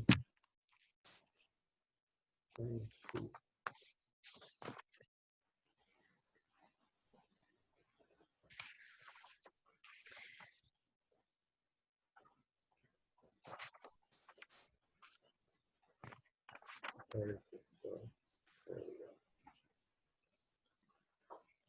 Okay, as we've been talking for the last couple of weeks regarding the budget, you know, I wish I had different news to say or a different outcome from the state. I don't. So the assumptions that you are making as a board are the best that we have based on the data that we have. You know, just as a small recap, you know, we are looking. We've been talking about a $700 per pupil cut that we're anticipating. My hope is that the federal government's going to come through, because we are not the only state hurting, that they would do another round of stimulus that would help, much like they did when they did the stimulus when we hit in about 2006, 7, 8, and that time period. But since our last board meeting, you know, as we've gone through this process, I've tried to highlight new known information that we have. So for instance, with the retirement of a high school teacher, that's going to allow the district to have to lay off one less teacher if the board approves this budget. So in the packet that you have in front of you, you'll see that reflection of that teacher's cost and putting back one teacher from layoff. It will cause some movement in the organization, because someone with a high school math certification in the organization will get moved to the high school, and it will create a domino effect that way. But we'll have one less layoff.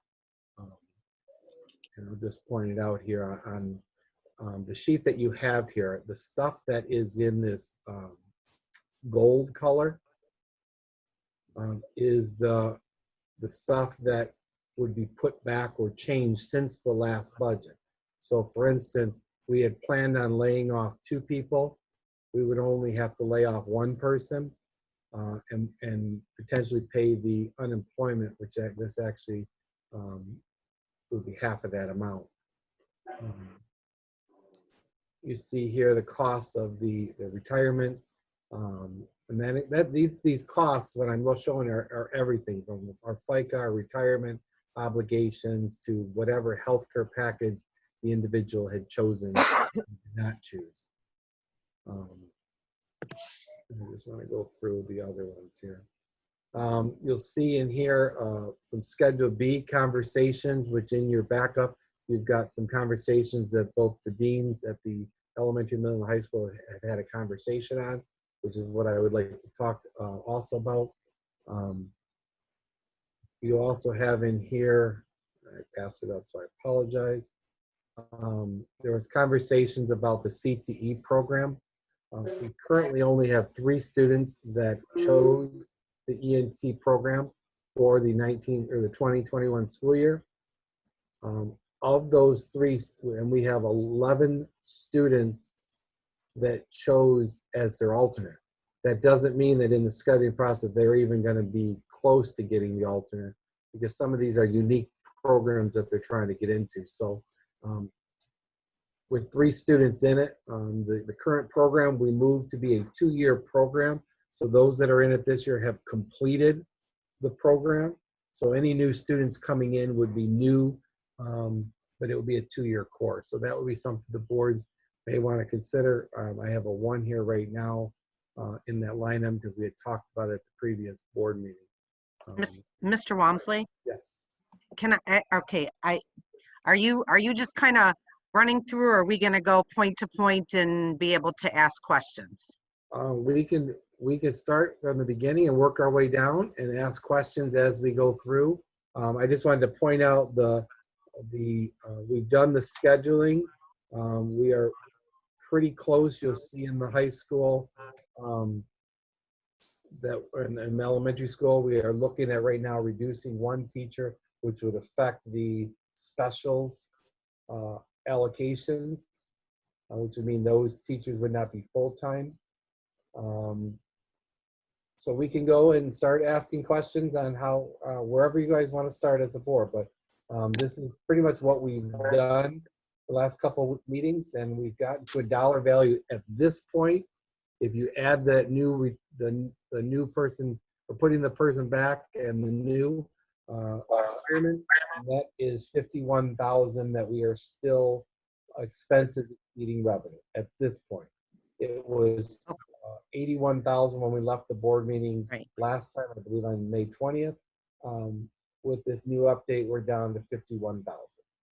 Okay, board members, if in our packets, there was from Mr. Walmsley 5 things to talk about, and the first one he just went over with the retirement, how that affects us by having the retirement. So now we have a problem of $51,000 instead of $81,000. So does everybody have? They're looking at that sheet that I'm talking about. I think if we go down like that might work. Okay. Board members, yes? Yes. Okay, thanks. So so I guess can we start with that? Does everybody understand what Brian just kind of went through about what that retirement, how it saves, how it goes?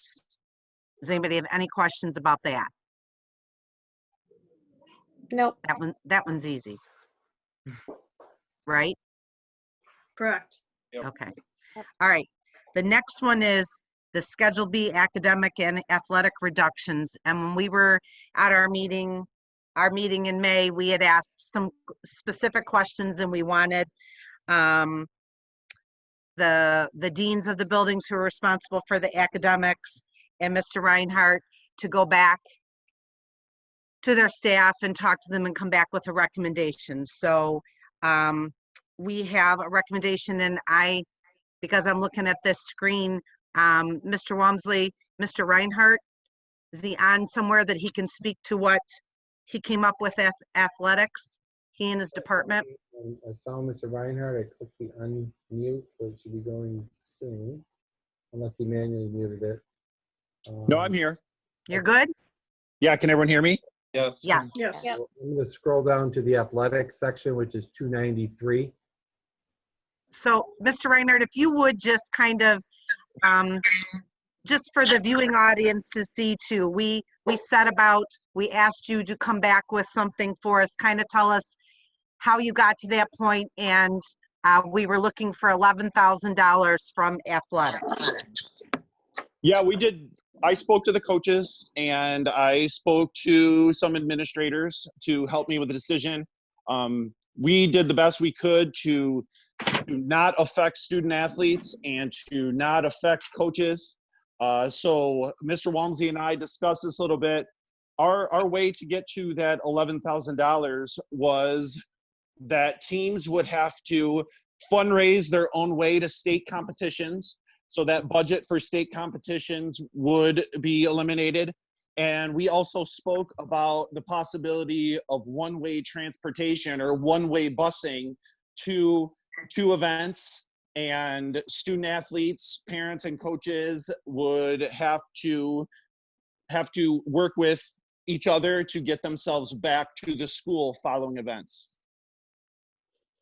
And the reduction on the state final fundraising, that dollar amount was how much? That is $6,500. Okay. And the one-way travel was? The one-way travel came to $5,000. $5,000? Okay. If anybody else has questions, please jump in, but I'm gonna start with a couple that I have. Mr. Reinhardt, just to be clear, when you're talking,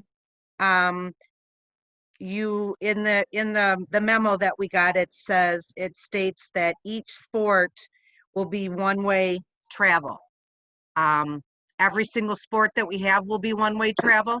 Yeah, that's what we discussed at this time. Yes, everybody would be one-way travel. Including football? Yes, ma'am. Okay. And just throwing this out there, just so everyone understands, and we were asking for some sacrifice, mutual sacrifice, since this is a very unsettling year that is happening with us funding wise. So you met with all of your coaches and everybody was in agreement. That was your best. No, well, best when I met idea. with I'm sorry, I didn't mean to interrupt you, but that's okay. When I discussed it with the coaches, it was more Mr. Walmsley and the administrators and I that found that the coaches were in agreement that they want to do several giant fundraisers each athletic season. They didn't give any ideas for cuts at that time. So we're looking into ways that we can fund money as an athletic program to possibly get these cuts back so that we can give to the athletic programs that make it to the state level competitions and possibly even fund busing both ways. Okay, but right here, right now on June 8th, your recommendation through your athletic department is we're doing one-way travel for all sports. At this time, yes. Okay, and how are we communicating that message to our parents? How are we going to communicate it once the cut becomes after June, after June 22nd, when we have to vote on our budget? How is that being communicated to parents from the athletic department that this is what we're doing? It'll be communicated through coaches at their coaches meetings. I will be sending out several messengers. I'll put information on Facebook and use social media. We'll also discuss it at all of our parent informational meetings through each season as well. Okay. And this is kind of an out there question, statement, what have you, but when we did this before, when we did our one-way travel, I don't know, Mr. Reinhardt, maybe 4 years ago, I'm not sure how long ago it was that we did it. But I know that we ran into problems in the spring where we dropped off players and weather got bad and our bus was gone, parents weren't there yet. So I'm assuming that you're going to be thinking about that. I know spring is a long way down the road. Football games don't get canceled pretty much because of weather, unless it's lightning and thunder. But are we thinking about all of that? Absolutely. I'll have discussions with athletic directors when the time comes. And I'll Okay. let everybody know that we'll have one-way transportation, that if we need emergency shelter, that they would help us out with that. Okay. And then with respect to the state competition funds, you know, you said that there's a plan of fundraising down the road, but every coach is going to understand, and parents are going to understand from the athletic department, that if you make it to this level, that the funding isn't there this year. Yes, ma'am, that'll come out Everybody this summer. understands it. Yep. Okay. As soon as I find out that this is the cut that the board chooses, I will be sending out messengers, and we're already in talking and discussing fundraisers that we can do to support the athletic department, so that the athletic department can help with those things and replenish the budget in which it's been cut. One of the things that Mr. Reinhardt and I had a lengthy conversation with some of this fundraiser was, if we had the dollars in an internal or student activities account now, we could use it to not have to do this cut and fundraise the backfill. But we currently do not have the dollars to do that. So long-term wise, if that's a goal that we're going to do X to put certain dollars into a student activities account that's under athletics, that pays for the other half of transportation, that would be the goal. As Mr. Reinhardt mentioned, one of the items we talked about was assistant coaches. We're trying not to affect teams and players and our athletes. We were looking at other options rather than just the personnel aspect of athletics. Okay, and Mr. Reinhardt, this is my last question. Okay. Just so that I'm clear, you met with your coaches, whatever they came up with, but then when you sat down with administrators and Mr. Walmsley, that's when the finalists, if you will, was the state competition money and the one-way travel.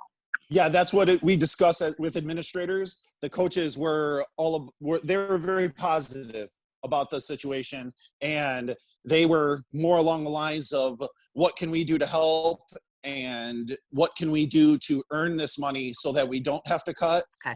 But unfortunately, there is no finances there to replenish what we need now. Okay. So we need to make some type of cut and replenish it with our fundraising. Okay. All right, that's all my questions. Does anybody have anything for Mr. Reinhardt? I have two questions. One question is, do we normally spend $6,500 a year in state competition? We do not. I don't believe that since I've been here, we've used that entire budget. It's just been a portion. The cheerleading team, the wrestling team, is the last 4 years that I've been here have both made it to the state final in individual for wrestling and in team. We've had track athletes that have made it to that level, but as far as I know, we have not used that entire budget the last 4 years. Okay. And then the other question was, I know that just being a parent of a student athlete in the past, some of the difficulty was Ms. Mtoto had brought up before about just shelter for athletes should the, weather start to break and they, don't have cover anywhere, can't typically get in the school building that's there or things of that nature. So that would be of utmost importance to me. And then also about getting equipment back to the school. Yeah, it's going to be challenging for some sports. This is a conversation that I'm going to have, especially for track and field. They have a lot of equipment, poles for pole vault, shot puts, discus. There's a lot of equipment that comes with it. This is a challenge that I'm going to have to sit down with the coaching staff and parents, and we're going to work together to come up with a plan to see what we can do to make this happen. Even if it's me driving my truck down there and bringing the poles back myself, we'll find a way to make it happen. And Mrs. Burtz, I don't want to mislead the board from the perspective of, as Chris talks to the athletic directors in other districts, and let's assume that the track is at a competition where there is no shelter in place other than the bus. And if we're anticipating weather, we may have to send a bus there if there's no other way. And our first is what is there that we could use or the other building. But I'm right there with you and the rest of the board as well as Mr. Reiner. I don't want to put any of our students in jeopardy and safety-wise, particularly if it's weather related. Right. Absolutely, and that was my point. Yeah, the general practice would be there's one way, but if Chris meets with them and they go to place X and they look around, there is nobody place. It has to be. We probably are going to have to send a bus to be there, especially if there's a potential of inclement weather that would put our students at jeopardy. So though the blanketed would be one way, there may be exceptions that we have to implement for the safety of the students. And that 6,500, we typically use that as an expense. In some years, we've gotten close when we've had some individuals head the state competition as well as, you know, various teams that made it. But that's currently what's budgeted, that we would just zero that out.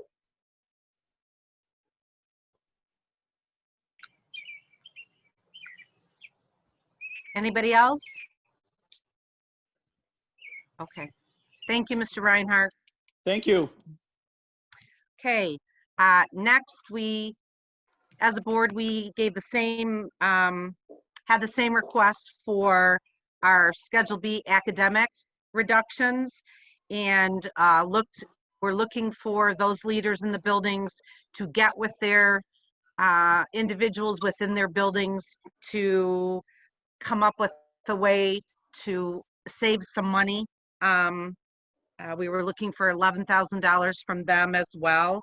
And I know each building has something different with respect to their academics. So I guess let's start with Mrs. Manguni at the Lee School. If Mrs. Manguni, you're there. I know you, I saw you a little bit earlier. Yes. Okay. Yes, I apologize. I didn't think you wanted to see my kids flying through the room. So I am here. Oh, Thank that's you fine. very much.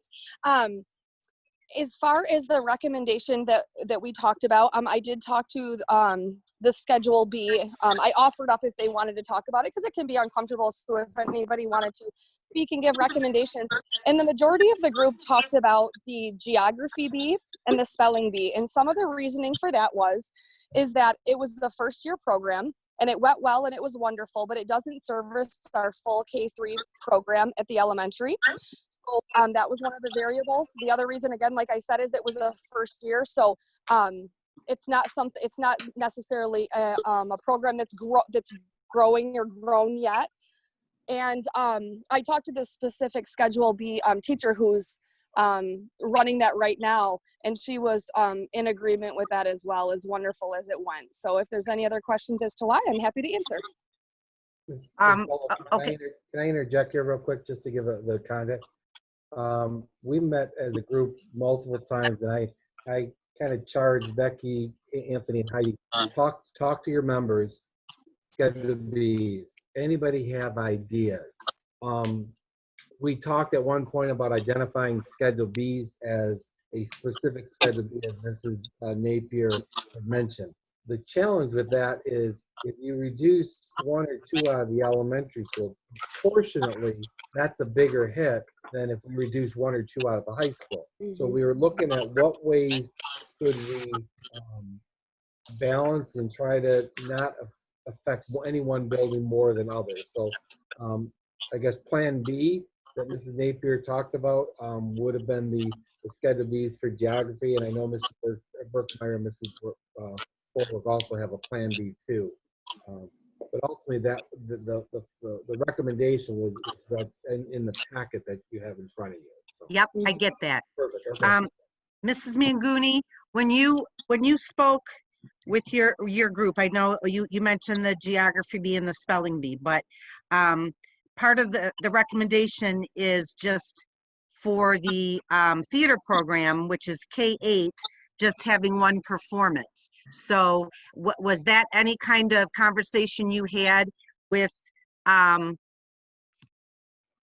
theater person since, Yep. you know, Yep. Yeah. So I'm K3? gonna actually, Becky Borwick actually, she kind of headed that conversation in particular, although we all had input with that program throughout the year. So as Brian said, it would be a bigger cut at the elementary. So we did look at the K-8 overall. And Becky, if that's okay, I'll hand it over to you to talk about your discussion with Mrs. Graham. Well, okay, hold, wait. No, we're gonna stay here with you, Mr. Manguni. Oh, okay. So if, okay, Miss Borwick did the K-8. I'm slightly confused about that, but since she's at the high school. But what I'm asking is, and please understand where I'm coming from. This is, again, like I said, this is something that is unfortunate for Mr. Walmsley. Would you mind just unmuting Sandy Fortuna, please? This is a shared thing we're looking. This is a difficult time that we're in financially and stuff that we have to do. So I'm just asking you, so you didn't talk to Stephanie Graham yourself. That went over to Miss Borwick. That's what you're saying. That wasn't any conversation. You talked just with your groups in the elementary, just about the geography bee and the spelling bee. That was the gist of your conversation with them. Am I understanding that?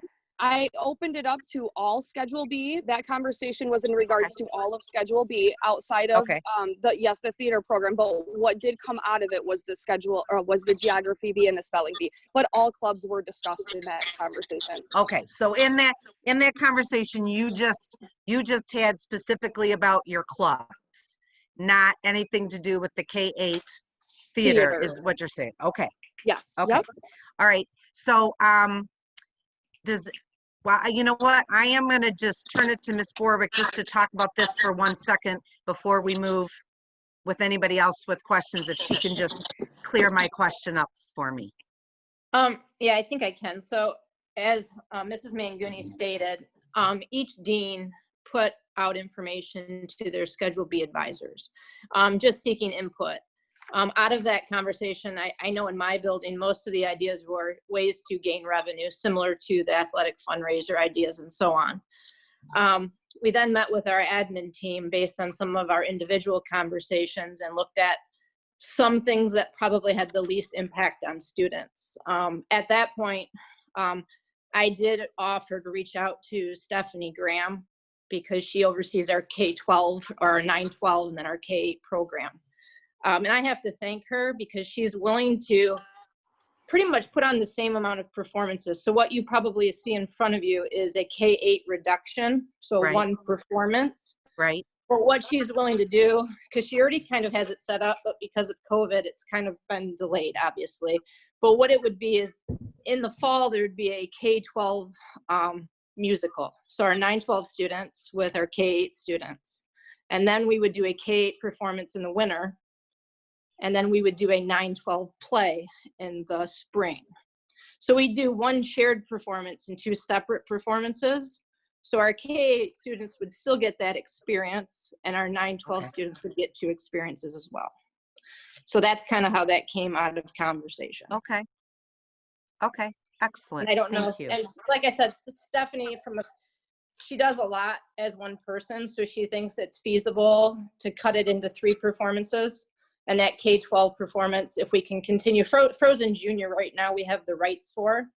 Okay. But because of COVID, they extended those rights. So just depending on what the fall looks like, we might be able to run that and just recast students who either don't want to participate or are seniors. Okay. So to answer your question, the K-8 kids would get 2 performances still in some way. And then our 9-12 students would get 2 performances. Okay. All right. Great. Thank you. Yep. That's all my questions that I had. Does anybody else have anything they want to ask Mrs. Manguni or Miss Borwick based on what she just said? Other than just they would have gotten 2 performances before we had this discussion. All the students would have gotten 2 performances. Is that correct? So they're not. Well, I guess the way to answer that, Kyle, is Mrs. Graham entered later into the season because we didn't have that position filled. So what she did is she ran a fall performance for our 9-12 students. It was through the ages, which was the cabaret. She then put on a workshop for our K-8 students from October, November, and December. It wasn't an actual performance because she was just introducing different things to the kids and so on. She was going to do Magic Treehouse in the spring with just K-8, and then have the K-12 musical, which was Frozen Junior, but that got postponed. So 2 things basically this year have been put on the back burner. But she's still looking again at this upcoming year, offering 2 performances for K-8 and 2 performances for 9-12, but one of them would be combined.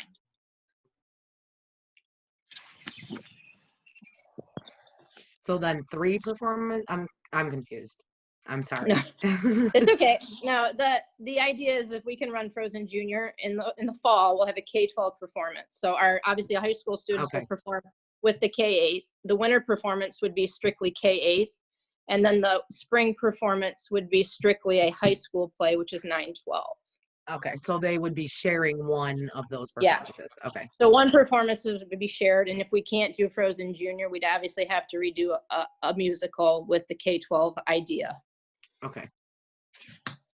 And part of that conversation was because of the COVID, what was planned to go this spring didn't happen. And there's a lot of kids who want, and parents who want that program to still continue. So we could move it to the fall, and it gives us basically a year to reshuffle the performances.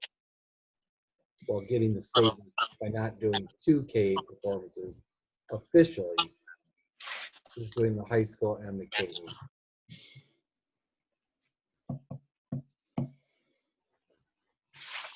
Anybody else? Okay. Then I guess I'm looking for Mr. Berkmeyer, if he can tell us a little bit about his meeting with his group and what unfolded there. Sure. Much of my meeting at the middle school with the Schedule B advisors was looking for a way to least impact students. They immediately wanted to come up with several fundraisers and look for grants. And that is something that they're going to continue to do. They're going to look for possible grants to be able to help with the funding, but they wanted to do everything they could to make sure that even some of our smaller attended Schedule Bs, they know that those are some of the only things that students have. So they wanted to, if possible, not make any cuts to those. We did discuss the K-8 program and how it ran this year, along with the amount that is in the budget to allow for our programs to go to a state competition if they were to make it there. All of my Schedule Bs understood that if we were to put that up to the board, that we would have to go to that fundraising model if they went to state finals, and they were already on that page because they wanted to keep obviously the Schedule Bs that they had in the building. So when we discussed as a group, Stephanie Graham, because she did the 9 through 12 theater, worked most closely with Miss Borwick, and that's when she reached out to her. But we did look for that one performance reduction then, and then the other half or the other portion of that money would be the reduction of an amount, not the total amount, but an amount in that budget that accounts for our Schedule B academics, our after school performances, or programs that might make it to a state competition, that they would have to fundraise that portion. Our school programs such as band, if they go to festival or solo ensemble, choir, things like that, that is in the line item. So we did not want to reduce that whole line item, knowing that if you learn anything in the curriculum would still be paid for. Mr. Berkmeyer, for example, forgive me for maybe this is not a good question, but what would be an example of a Schedule B group at the middle school that would need state competition fees? For example, if our Odyssey of the Mind advanced this year, they do have a national competition. If they were to move, they would have to instead of go to the board and ask for that amount. Robotics, obviously at the high school, but we also have all our robotics that can advance to further levels as well. Okay. With robotics, don't we have? Mr. Walmsley, maybe that's it. Don't we have grant money? There is some grant funds Okay. with robotics that it is spelled out in the grant how those can be used, and it does get reduced slightly every year based on how many years you've had a program. But obviously, anything we could pay for out of the grant, we would. We would. Okay. Yeah, our first is to charge everything to the grant, and then whatever's left we use out of the general fund that obviously we have to match, as well as there's a lot that the robotics teams pay for on their own that are separate from grant and what the general fund supports. And actually, many of the Schedule Bs at my building thought of the robotics and the corporate donations and sponsorships and fundraisers they're looking at. That's one of the things they want to be able to see if they can even reach outside of Richmond to keep some of those programs going, especially if budgets are going to get tighter. They want to make sure they still have those offers for our students. Mr. Walmsley, is that the first tech challenge? Is that how it's listed on the Schedule B that you had sent us There is the Lego month ago? at the elementary school. First tech challenge is at the middle school, and the first robotics at the high school. Anybody have any questions for Mr. Birkmeyer?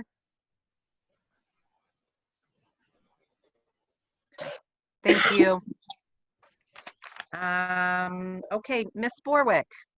Yes. Hello again. Hello again. Can you tell us a little bit? Yeah. Well, I mean, I can tell you that, again, I did a very similar thing. I reached out to our advisors, and most of the ideas were just revenue ideas, but looking for true reductions. That conversation came from mostly the admin team. I had some minor things suggested, but things that least impact kids would be that K-8 reduction idea that I shared with you just a little bit ago. And then we looked at the state competitions. Obviously, there are several classes that have affiliated state competitions. So obviously the hope would be those line items aren't touched. But the only one that we could think of would be the robotics piece, because they fall outside of that classroom connection.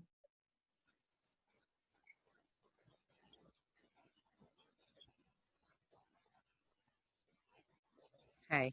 Yeah, because the curriculum stuff, that's not anything, that's always been one of my biggest things, but if it's part of the classroom, it needs to come out of curriculum money instead of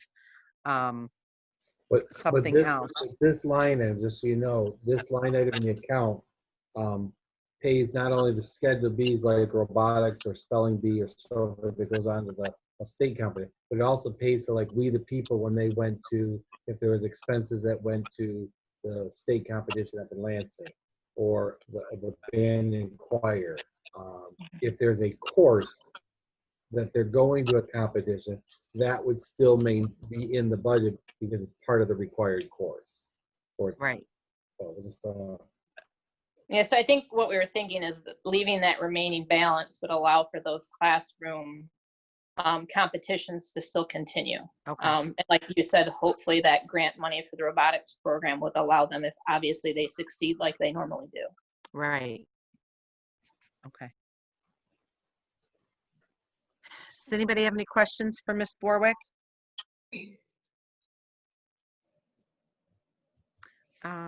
Okay. We appreciate all four of you in the work that you did, getting us answers and even a little bit of a direction on how you came to what you did, so that, again, I asked Mr. Walmsley to have you all be able to speak so that the public understands exactly what it takes, what it's taking to get to the point that we have to get to. So we appreciate the work that you did.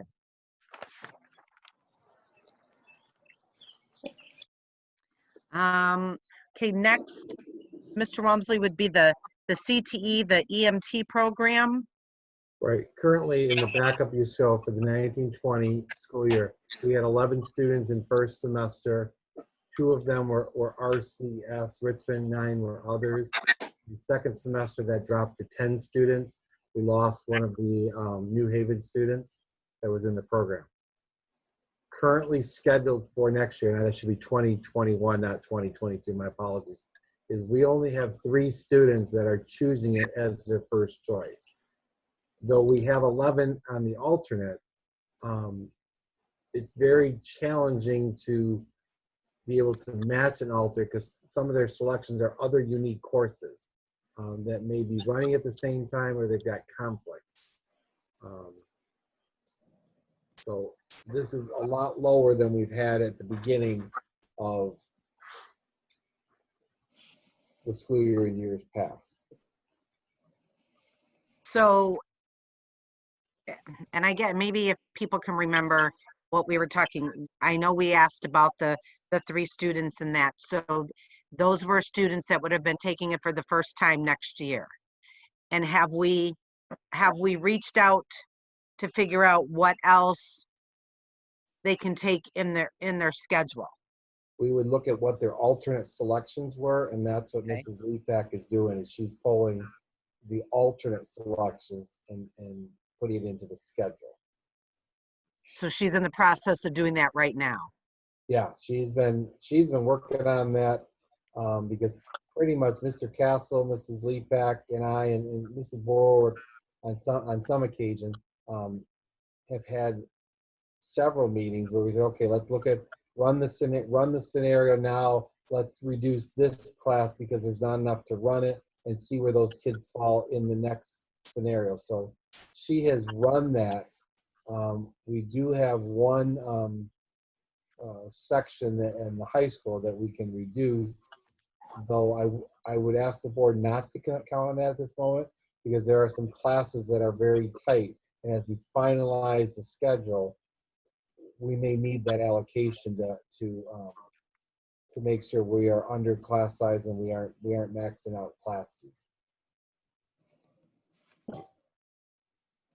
That number is quite different than the 2019-20 number. So I don't know if I feel like I have a real grasp on how many people are actually enrolled in the other programs now, like cybersecurity.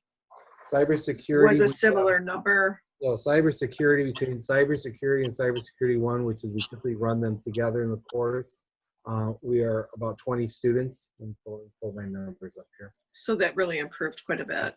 And some of those students weren't students that even chose EMT.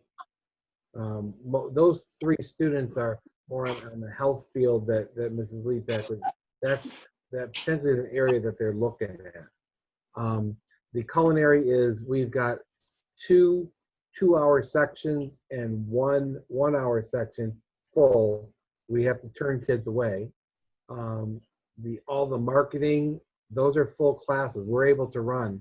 Mr. Wagner's schedule is very similar to what he would have this year and next year. So none of these other classes are ones that are at, let me go to one further, are even low enrollment that I would consider other than the EMT. We do have some first year, I would say the next lowest one is the TV, but we have some first year students that need to complete the second year to be completers. But even that's around 18 to 20 students.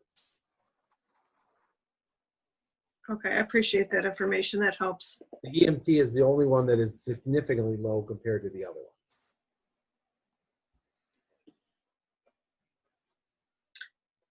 And I know culinary arts came in at a high number for that program. The cost involved,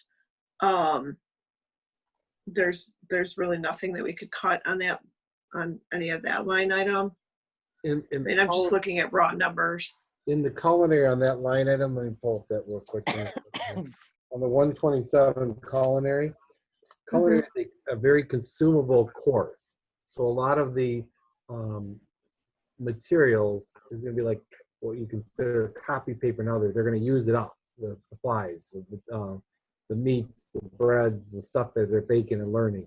All the infrastructure cost is done, and we've reduced many of those accounts already because we reduced it this year because we had the restaurant that was planned to be open, but then the shutdown hit. So all those infrastructure costs, cups, plates, and so forth, have already been purchased, and over the last year, we reduced those accounts. Let me look at here.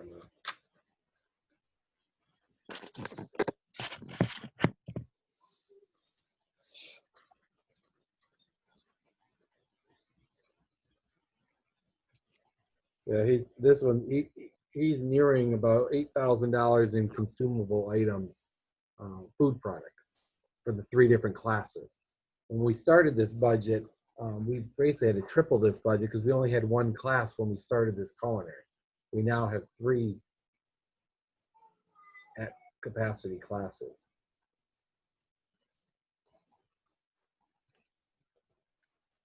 Brian, since you brought it up, how do you plan to implement it as a restaurant?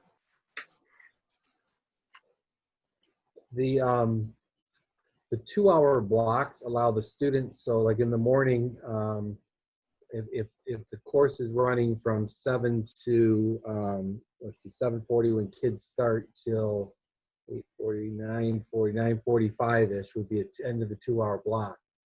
From like 8 to 9, the restaurant could be open to the public. In the design that we're doing for the high school, there's the courtyard that's between by the greenhouse there. I don't know if you're familiar with that area. We're actually looking at putting a door into the building, the room next to the culinary room, which would allow the public to enter right into the restaurant and go right out that door so that they don't have to travel. So the lunch or breakfast might be from 8 to 9 every morning. It might be on Tuesdays, Wednesdays, and Thursdays. Maybe it's a buffet style that they're serving. Lunch might be the second 2-hour block. So if you're in the first 2-hour block, you're focusing more on the breakfast and that type of meals. And the second 2-hour block may be the lunch menu. The 1-hour class might be focused on preparation for the food for the restaurant because they're only there 1 hour. And that's the one thing when we launched the culinary, it's very challenging to run the culinary in 1 hour, to be able to set up, cook something, and clean up and be out of there in a 60-minute block. Mm-hmm. So that's conceptually, the restaurant wouldn't be open every single day, but it would be a set days. It might be Mondays, Wednesdays, and Thursdays. It might be Tuesday, Wednesday, and Thursday. How would you guarantee the people don't end up in the hallways of the building as opposed to back out the door? The safety end of it. Well, part of the restaurant is there are students who act as the hostesses. I missed dinner, sorry. That would act as the host, and then you'd have the servers in there. So when they're sitting people at the table and they're done, the cash register where it's currently at would be moved over by the door. So they would check out at that cash register and go. We cannot lock that door that goes from the kitchen or from the room to the hallway, because that's the second fire exit in that room. The first fire exit is through the classroom door. As you're familiar, in the kitchen that goes into the classroom. That's the first fire, and the second one is the one that goes to the hallway. Okay. Other than just the monitoring of the people's roles in a restaurant, whether I'm the host or I'm the waiter, waitress, or I'm the cook, whatever your role is, you're monitoring the crowd in that restaurant. Okay. Is this the kind of program that's happened in other districts, and had success, or? Oh yeah. Oh my goodness, many. yes. Yeah, there's many. The one that at the last, I think it was the last school board association meeting before the shutdown. It was it Lakeview? Sherry was there. Yeah, I was at Lakeview. Yeah, where they had the restaurant. Yeah. That we ate in I think Yep. that was the last one. So they redesigned theirs, so their exit doors coming in off the outside. So no, because that's one of the concerns that Mr. Castle, Mrs. Borwick, and I have talked and really tried to figure how we're going to do this. If they're coming in the front door and they're in the office, how are we getting them to the restaurant? You don't have to provide like a bathroom or anything for them?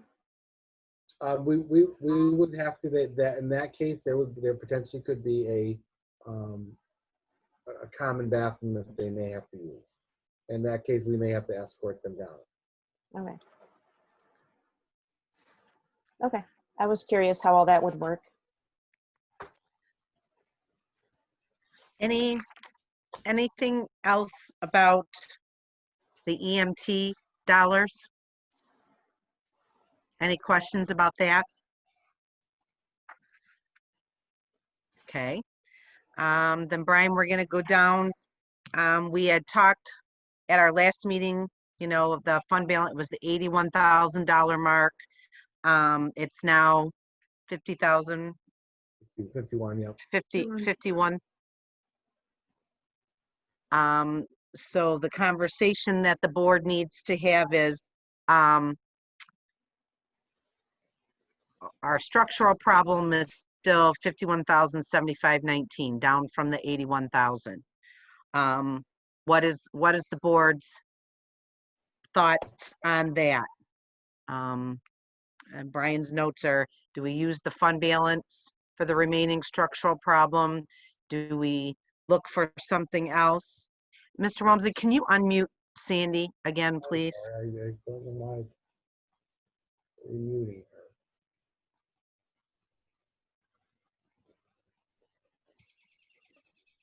There you go.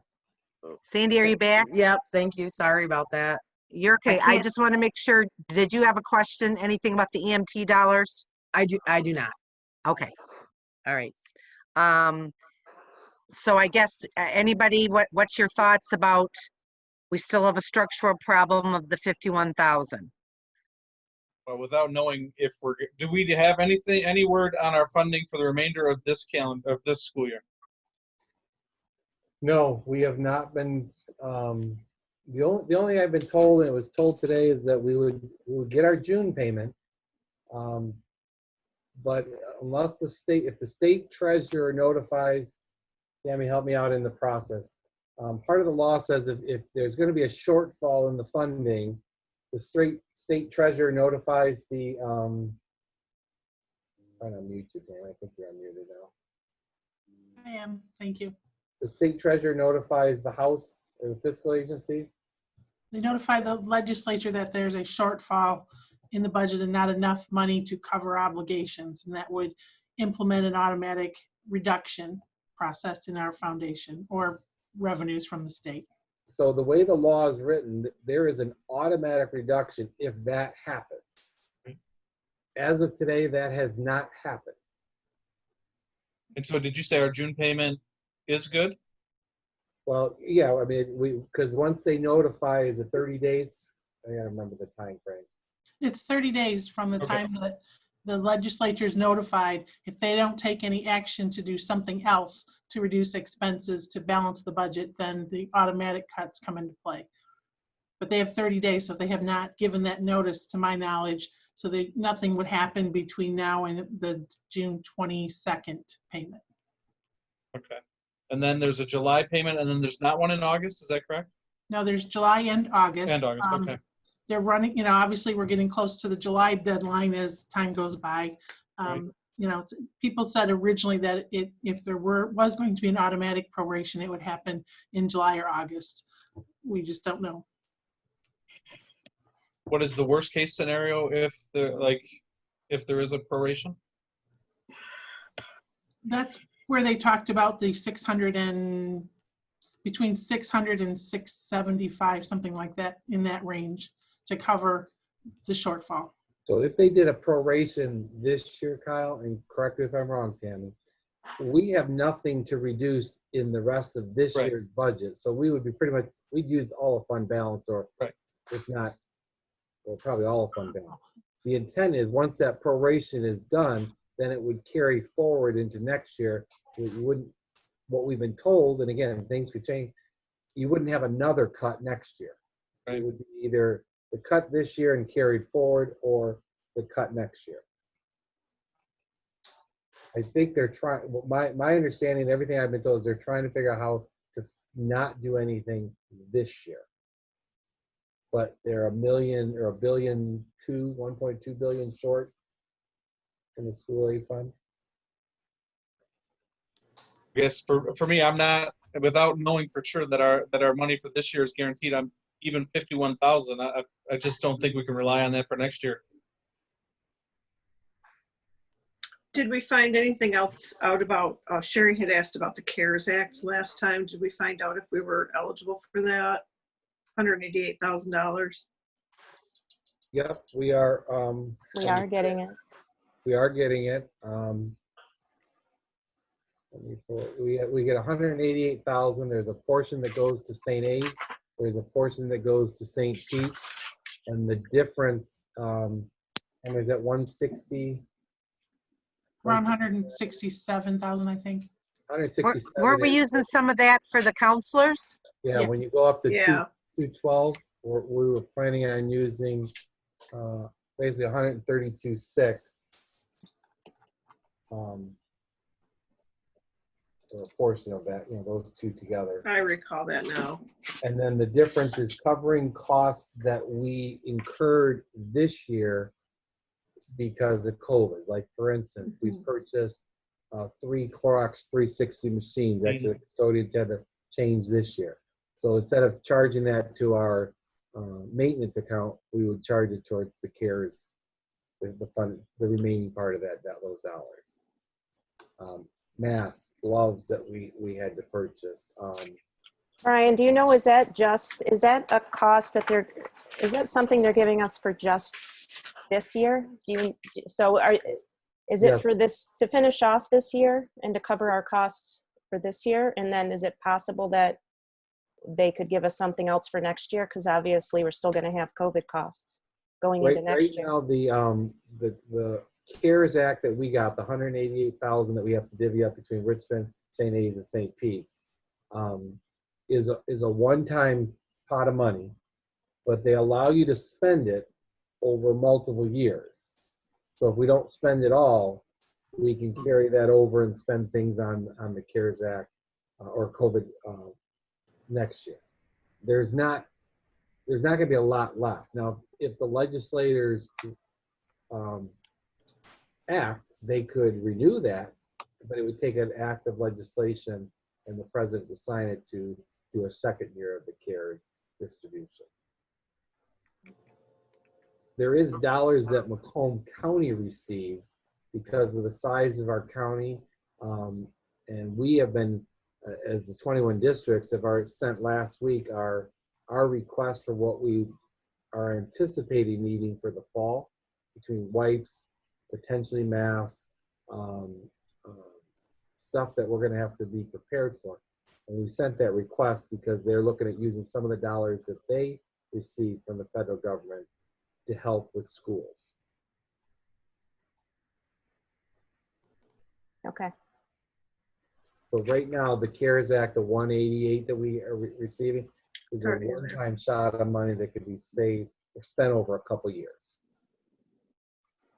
We don't know if they're going to give us more yet, though. They could, but we don't know yet. They'd have to act. They'd have to act as like Congress and the both sides, and then the president would have to sign it. So yes.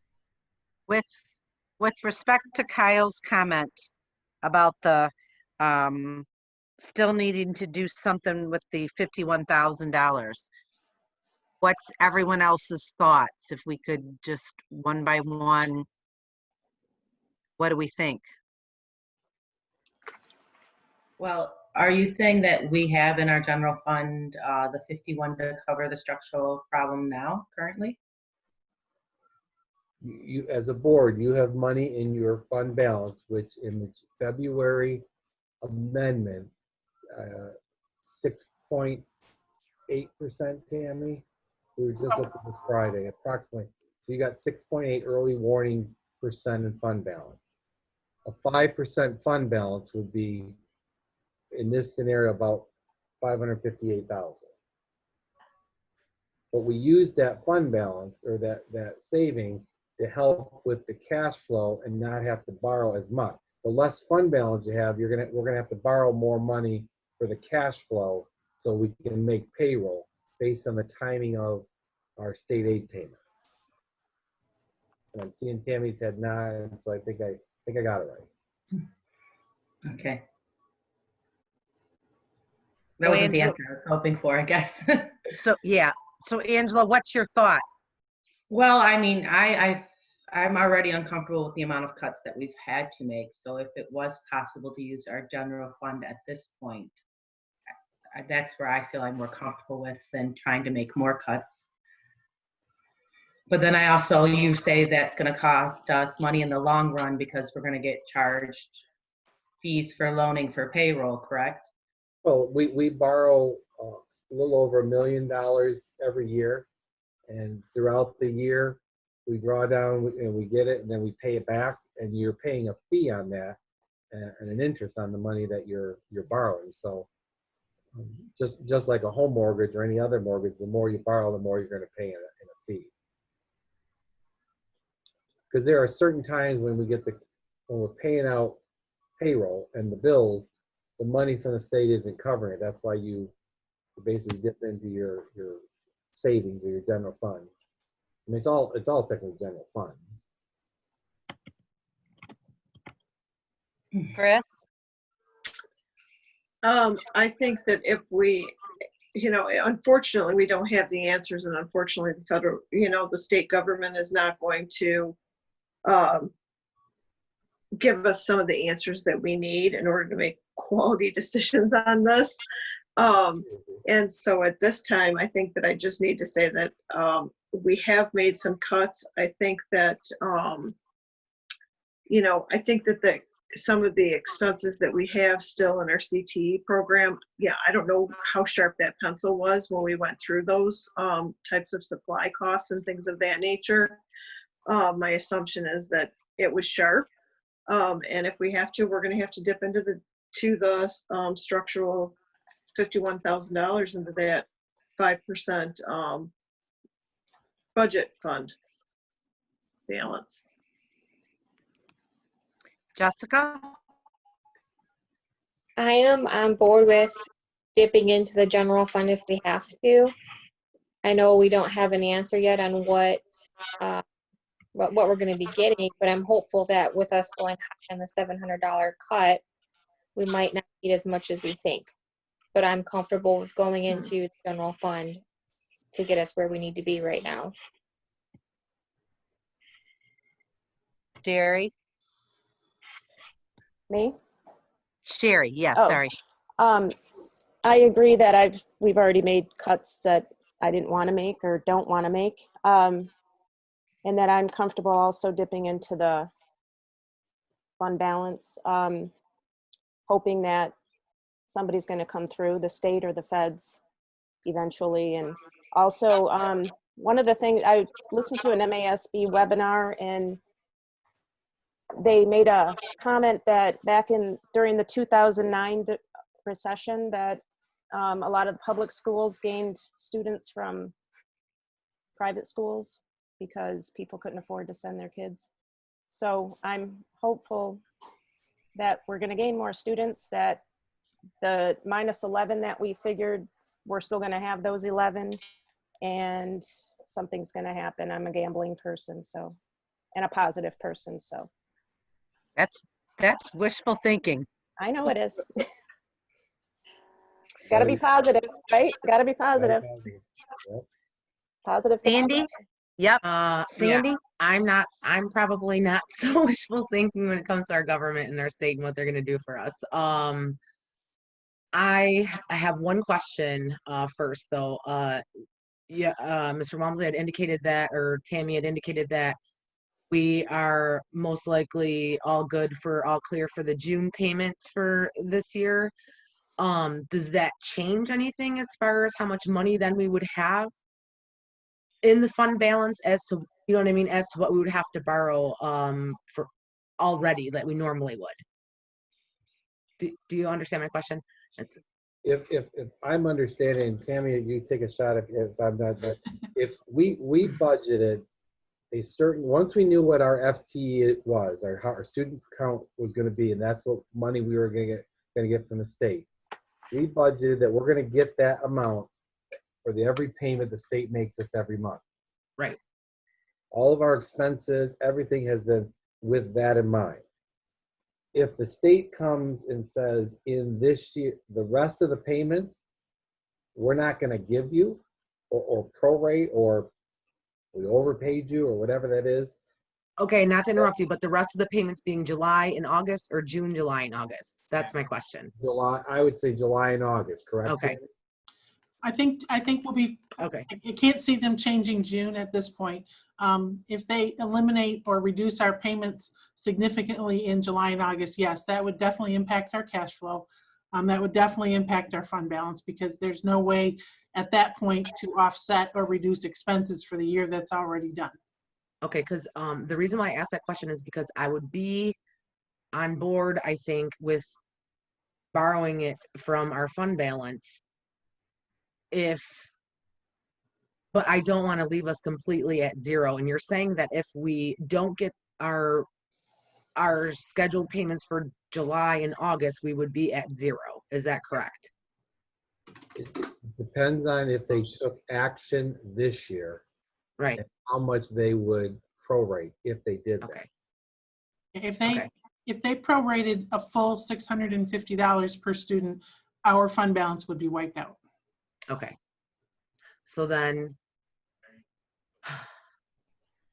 I mean, we've already made so many cuts, but I feel like I don't know that I'm comfortable with leaving that much there. I feel like maybe we should look into some things. I like what Chris said about maybe, I don't know, can we look into some expenses with the other CTE programs? Okay. I am not on board with using any of the fund balance. I think we got to get that structural down to zero. And I appreciate the wishful thinking, positive thinking, whatever words that you want to call it. But it's reality that we got to live in. And we've done a lot of stuff over the last few months, and yes, they are difficult to do. They absolutely are. But we are in a spot that none of us thought 6 months ago we were going to be in. I mean, we thought we passed our bond, and then that enhancement millage passed, and stuff that we talked about doing. I mean, we were doing very well, and something out of our control just throws it all up in the air.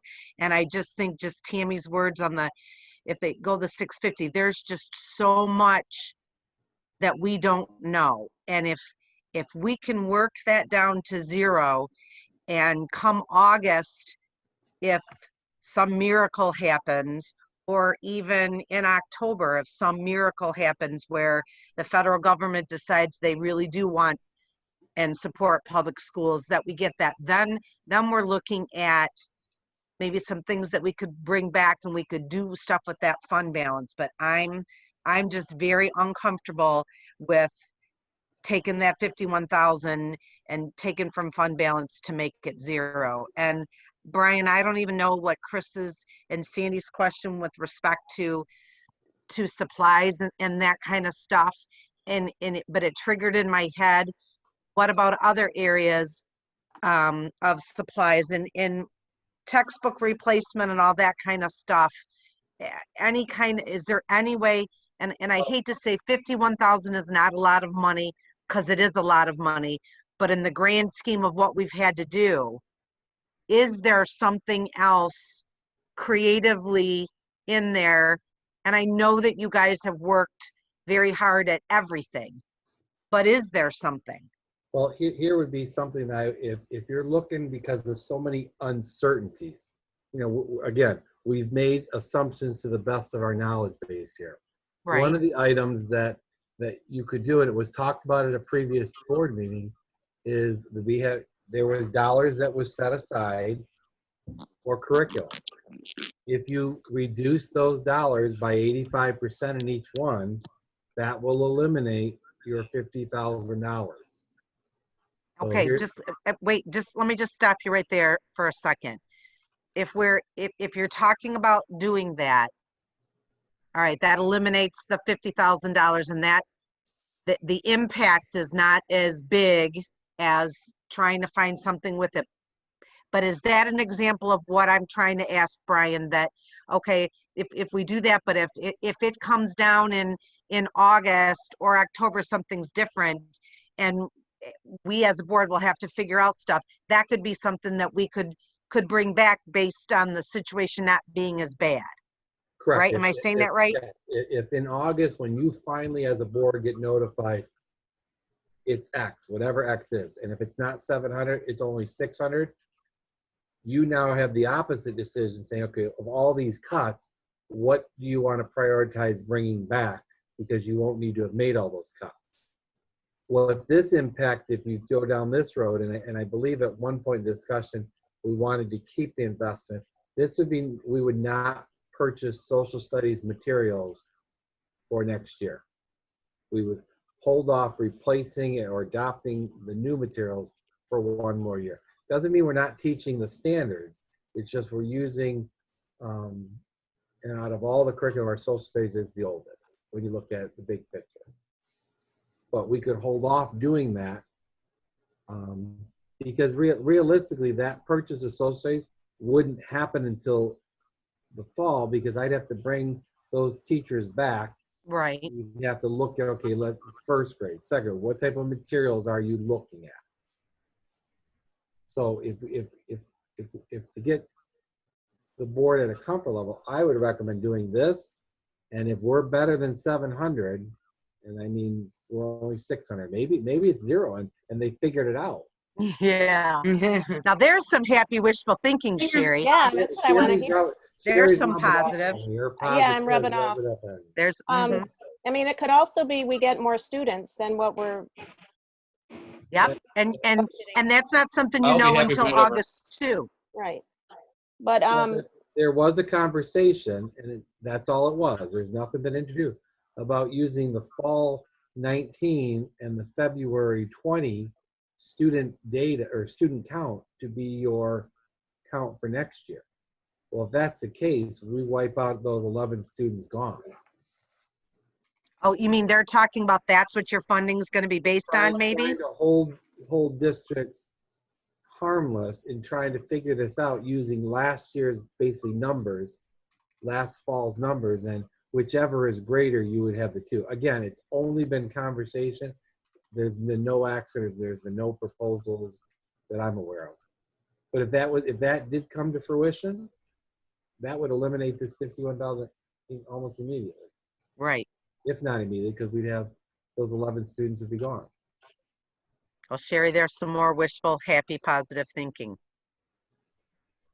how do you base what you'll put back in? That's what we would have to decide as a board. That's our job, right? We're all the things that we have. Brian could give us priority stuff, but as a board, it would be our conversation on what is priority, what we think is priority as well. He would give us recommendations, but we would have to talk about it too. I mean, we've spent 3 months talking about all of this stuff, and it is difficult. You're right, but it's real. Is it going to be the specific cuts that we made right here? I would assume well, sure it would. We want to start with, but that's just my sure assumption. It would. I have a question. I don't know if we're at that point, but while we're talking, Brian, I don't remember what the red column is for, why some things are red and some things aren't. It's basically used as a formula. The 1 represents yes, we're doing that. The 0 represents no, we're doing that. So for instance, on this line item here, if I change this to 1, that then puts that we can gain 17,000 of the 20 towards fixing the problem, whether it's and wipes out the 51. So that's all the red is. As we were having the conversation, I was putting 1 in general where the board conceptually was at based on each week's meeting that we've had, or each board meeting. All right. And there were some that were absolutely, like at one point we said, no, we're not going to cut the curriculum. We need to go ahead and do that for staff. So that's why there's a zero there. All right, Well, Sherry, Sherry, Go just hold on 1 second. Let's Okay. just, let I me don't- just ask the question. No, yeah, just hold on. Let me just ask the question. Based on polling everybody, I have what I look at 3 no's, 3 yeses, and a maybe. Chris, I wrote you down as a maybe about using the fund balance, not using it. So we were kind of stale, if you will, or just we're not She's sure. muted. Hey, She's Brian, muted. Chris is muted. Chris is? And I don't know why it keeps muting her. Oh, it says unmute. All right, sorry about that. I actually muted myself because I had to plug my phone in and I didn't want you guys to hear all the rattling. I think that was a great question that Sandra asked that I did not quite understand in the first explanation, that we would be, should we not get that funding in June and July, that would completely wipe out our fund balance. I did not realize that it would completely run out our fund balance. So I do think that it's important that we, and I hate to say only $51,000, but because I think that we would still be in a dire situation. I mean, it's alarming to me that we could get this, millage that passed that, was surprising to me that passed, to be honest. And what a blessing, because we would just be in a terrible, terrible, terrible spot if we did not have that. And I can't even imagine what some of the school districts in our area that were pushing for that millage are going to be in. So I don't think that we can. I apologize for being on the fence there, but I just that quite didn't sink into me until she asked that question. So it was a great question. And it's not being on the fence. It's just everyone's given their opinion, and that's how the conversation works. I mean, I think that you want to be positive about what might happen with the federal government, but at some point, or the state government, our state is not in a very good financial position right now to be able to just think that we're going to get extra money from them. I think is not in our best interest at this time, even though I would consider myself a positive person as well.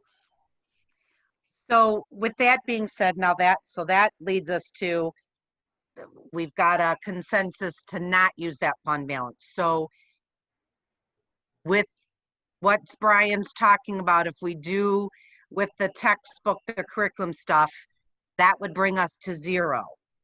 Right. Let me just, I'll just put it in. If you'll do that, Brian, and then scroll down so we can see what that.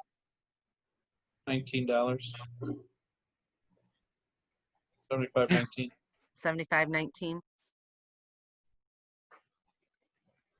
86%, and to play with the figure instead of 85 to 86. Okay. What's everyone's feeling about that? I'm okay with that as a solution. Not that, of course, it's not ideal, but I agree. I agree with what both Sherry Sandy and Chris had mentioned, that if that leaves us with nothing, and it isn't only 50,000, but it is something that hopefully we can just postpone 1 more year and look into doing it the following year, maybe. Mm-hmm. Yep. I know I had asked this question when we first started the budget process, but I didn't have it in my notes here. What was the last time that we did replace that? Was it 5 years ago or 7 years ago? Social studies? Yeah. Oh, social studies has probably been long time, 10, 15 years. But part of the problem with that has been the standards have been in limbo at the state. There was a series of years that they were in limbo. There are some grades that I think are from the late 1990s, early 2000s. The resources.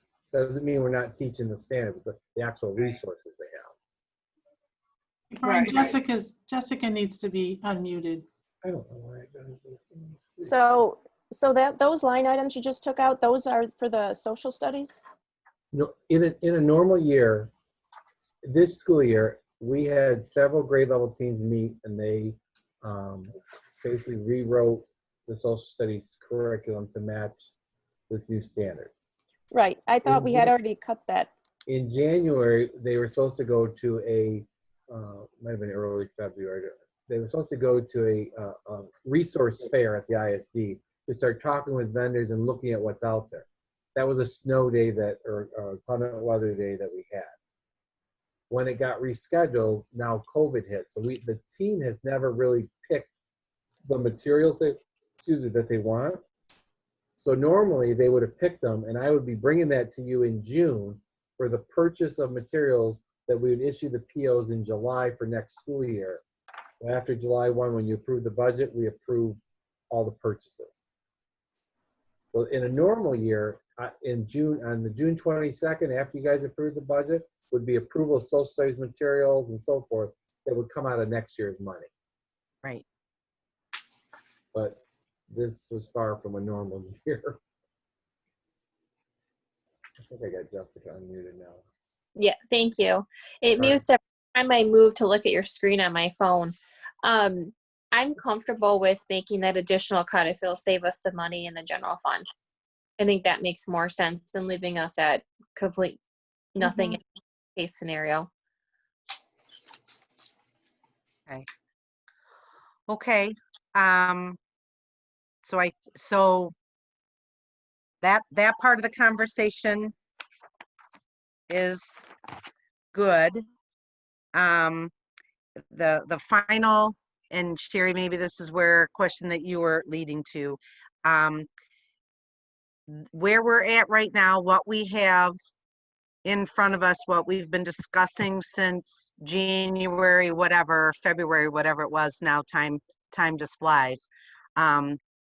These are things that as a board, we are agreeing to, and Brian and Tammy then have to go to work on getting everything ready for us for our June 22nd meeting. That is when we will be voting on the budget, and we will be voting on this budget with the cuts that are involved, all of that stuff, so that everybody understands.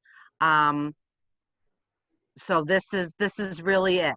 So I guess if we just kind of go around, does everybody understand that what we're looking at is what Tammy and Brian have to put together to present to us on June 22nd? Yes. Yes. Yes. Yes. Right. We, Go ahead, Sherry. are we gonna, okay, so about those the red column, some of the things are not in red. But they have ones by them. So are we cutting them or not? I copied and pasted white. They didn't. If it's a 1 is what the board said yes to. And that was really just for me to move the dollars over. I can go through and you can look at all the ones to make sure those are the ones that you're agreeing to. Like psychology, we talked about it, but there was no recommendation because that's typically used every year for IEPs and so forth. Well, the reduction in administrator is not in red. And that's one that I'm having the hardest time with. And I'm not sure, what that's going to look like. I realize right. the money in the cuts have to be made as is what we're presenting, but it's a difficult one. So, and is it more difficult than the fact that we have to cut a teacher? No, it's all difficult. Oh, okay. But you just said that administrators was difficult, so I just wanted to make sure where you were standing with the fact we have to cut a teacher. Well, I'm still basing it on the fact that we're cutting 11 students. We could get more. I mean, I feel like I'm positive, but I'm I positive appreciate too. that, but I'm Yeah. positive it'll probably be 20 less than the 11 that we're going to be short. Yeah. Well, Yeah. I know. And it's also, I mean, Sherry, here's the question. We've been talking for 3 months. Where do you think we could get $152,000? Well, I don't know. Yeah, it's a good point. It's difficult. You're right. Oh, it's definitely not fun. It's terrible. It's not But a fun responsibility. It Well, I is. guess I the know. tough part is people and layoffs is like, what if we don't get any cuts? We can't put that back into the budget because we would have to let those people know now, correct? It depends. So we would lose them even if we didn't get cut possibly. Yeah, how would we put that back in if we could, if things turned out under my plan? Okay. Yeah, under your happy plan. Here's the thing. We talked about it a few weeks ago at our last meeting, and it was something that I was going to have go around all of us. With respect to, we're going to have to reduce an administrator, and the conversation was notifying that administrator of that layoff. And we are voting on the budget. We're approving it on June 22nd. And the conversation had been, do we look at that? If we notify the administrator on June 22nd, then per their contract, it's 90 days, Brian, am I saying it correctly? It was 90 days notice. 90 days. So that puts them into when the school year started. If we notify prior to that, which we had conversation about, and that would be when we're leaving here tonight, guys, this is what we're going to be looking at. So in my mind, then it's Brian's responsibility. If as a board, we want to notify that administrator prior to June 22nd, we want to do June 15th. Again, meet their contract, save the district some more money, then Brian would have to have his plan set on how that's going to work, notify the board what that is, and notify that administrator, let's say on June 15th. Would we be notifying the teachers as well around that time, or? The teachers are different. The teachers' contract is a little different. I have to notify teachers of their tentative assignment within 7 days after after you guys approve the budget. So June 23rd, 4th, 5th, that way, I will be notifying those teachers. What we're doing now is I've got the evaluation. Now we're looking at the bumping. We have a vacancy because of retirement. Who are we moving into that vacancy? And now that creates another vacancy. So that's where the movement's going to start occurring. And I will begin that conversation, the movement-wise, with the administrators tomorrow. I believe it's tomorrow. We're meeting on staffing for next year because the evaluations are all done. So that group's a little different. It's a tentative assignment, and then if things get better, and Sherry, it is true, you could come back in your August meeting and say, we're going to put X, Y, and Z back in. And if it happens to be a teacher or administrator, I would notify them that it would be put back. But before June 30th, the teachers will be notified. Per their contract. Per their contract, yes. I mean, I think someone had mentioned this before, that since everything is a day-to-day thing, if we may have to meet in July where we normally don't, if would that happen if we found out that, we're getting more money than we expected, or they let us know about their budget or whatnot? I would think on a worst case, if it's worse, you guys are going to have to come back and figure out, we're going to have to come back and figure out sooner.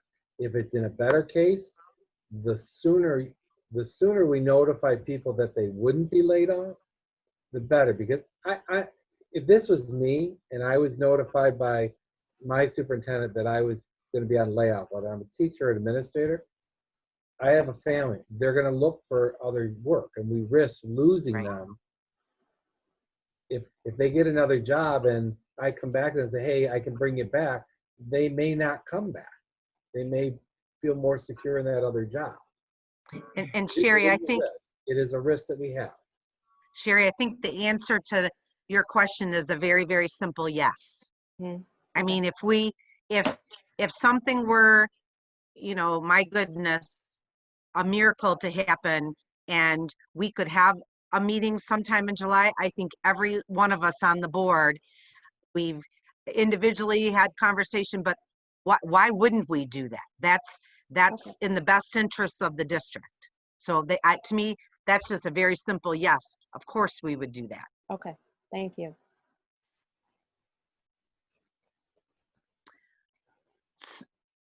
Sherry, did you have, before I keep talking to you? No, I think I'm done. Okay, so then everyone, if I can just, like I said, we're looking at this. This is what we have to do. Is the board interested in having Brian, whatever his administrative restructure plan is, and he's been working on it, obviously, to put something together by June 15th, shoot something to the board, this is what's happening, and to notify the administrator on June 15th of the layoff?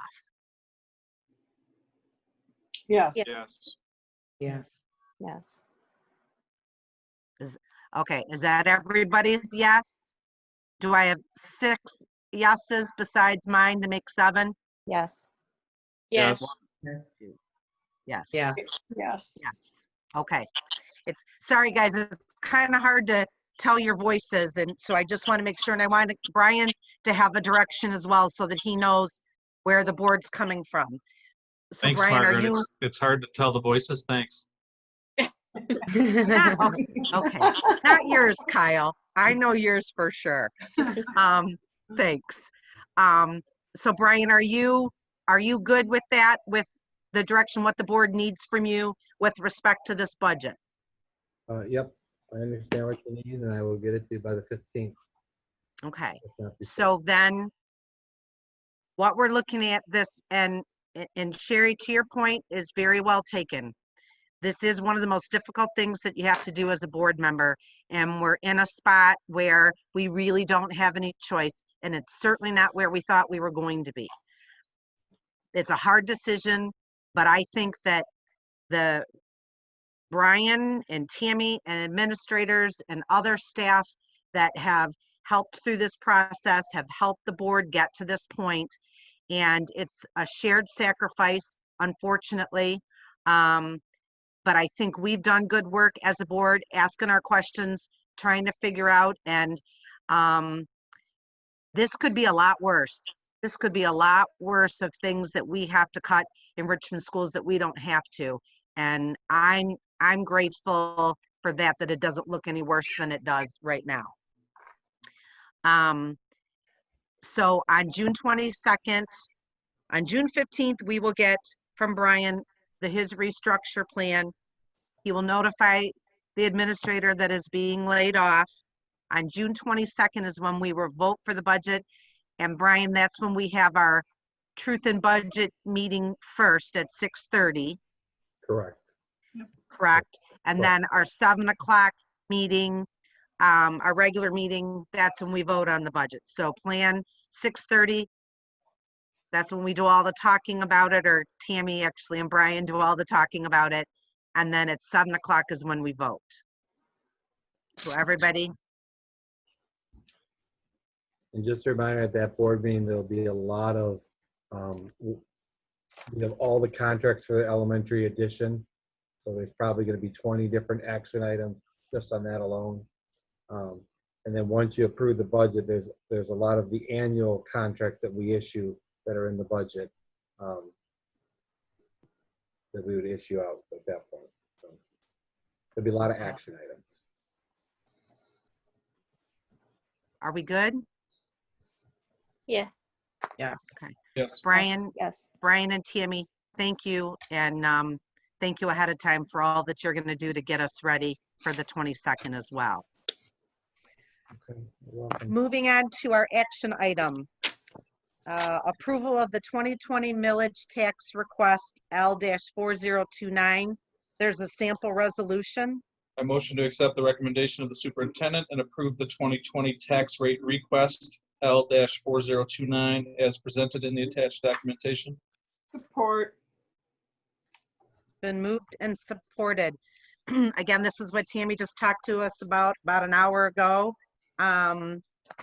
Is there any discussion? Hearing none, all those in favor, aye. Aye. Aye. Opposed? Motion carries. Next, looking for a motion to go into closed session for the purposes of negotiations. Pursuant to Section 8C of the Michigan Open Meetings Act, I move that the Board of Education go into closed session for the purpose of negotiations. Support. Okay, I'm going to put Sherry. It has been moved and supported. Any discussion? Hearing none, all those in favor, aye. Aye. Aye. Opposed? Motion carries. We are going to leave this meeting and go into closed session. We will be coming back. We won't be voting on anything, but we will come back to adjourn.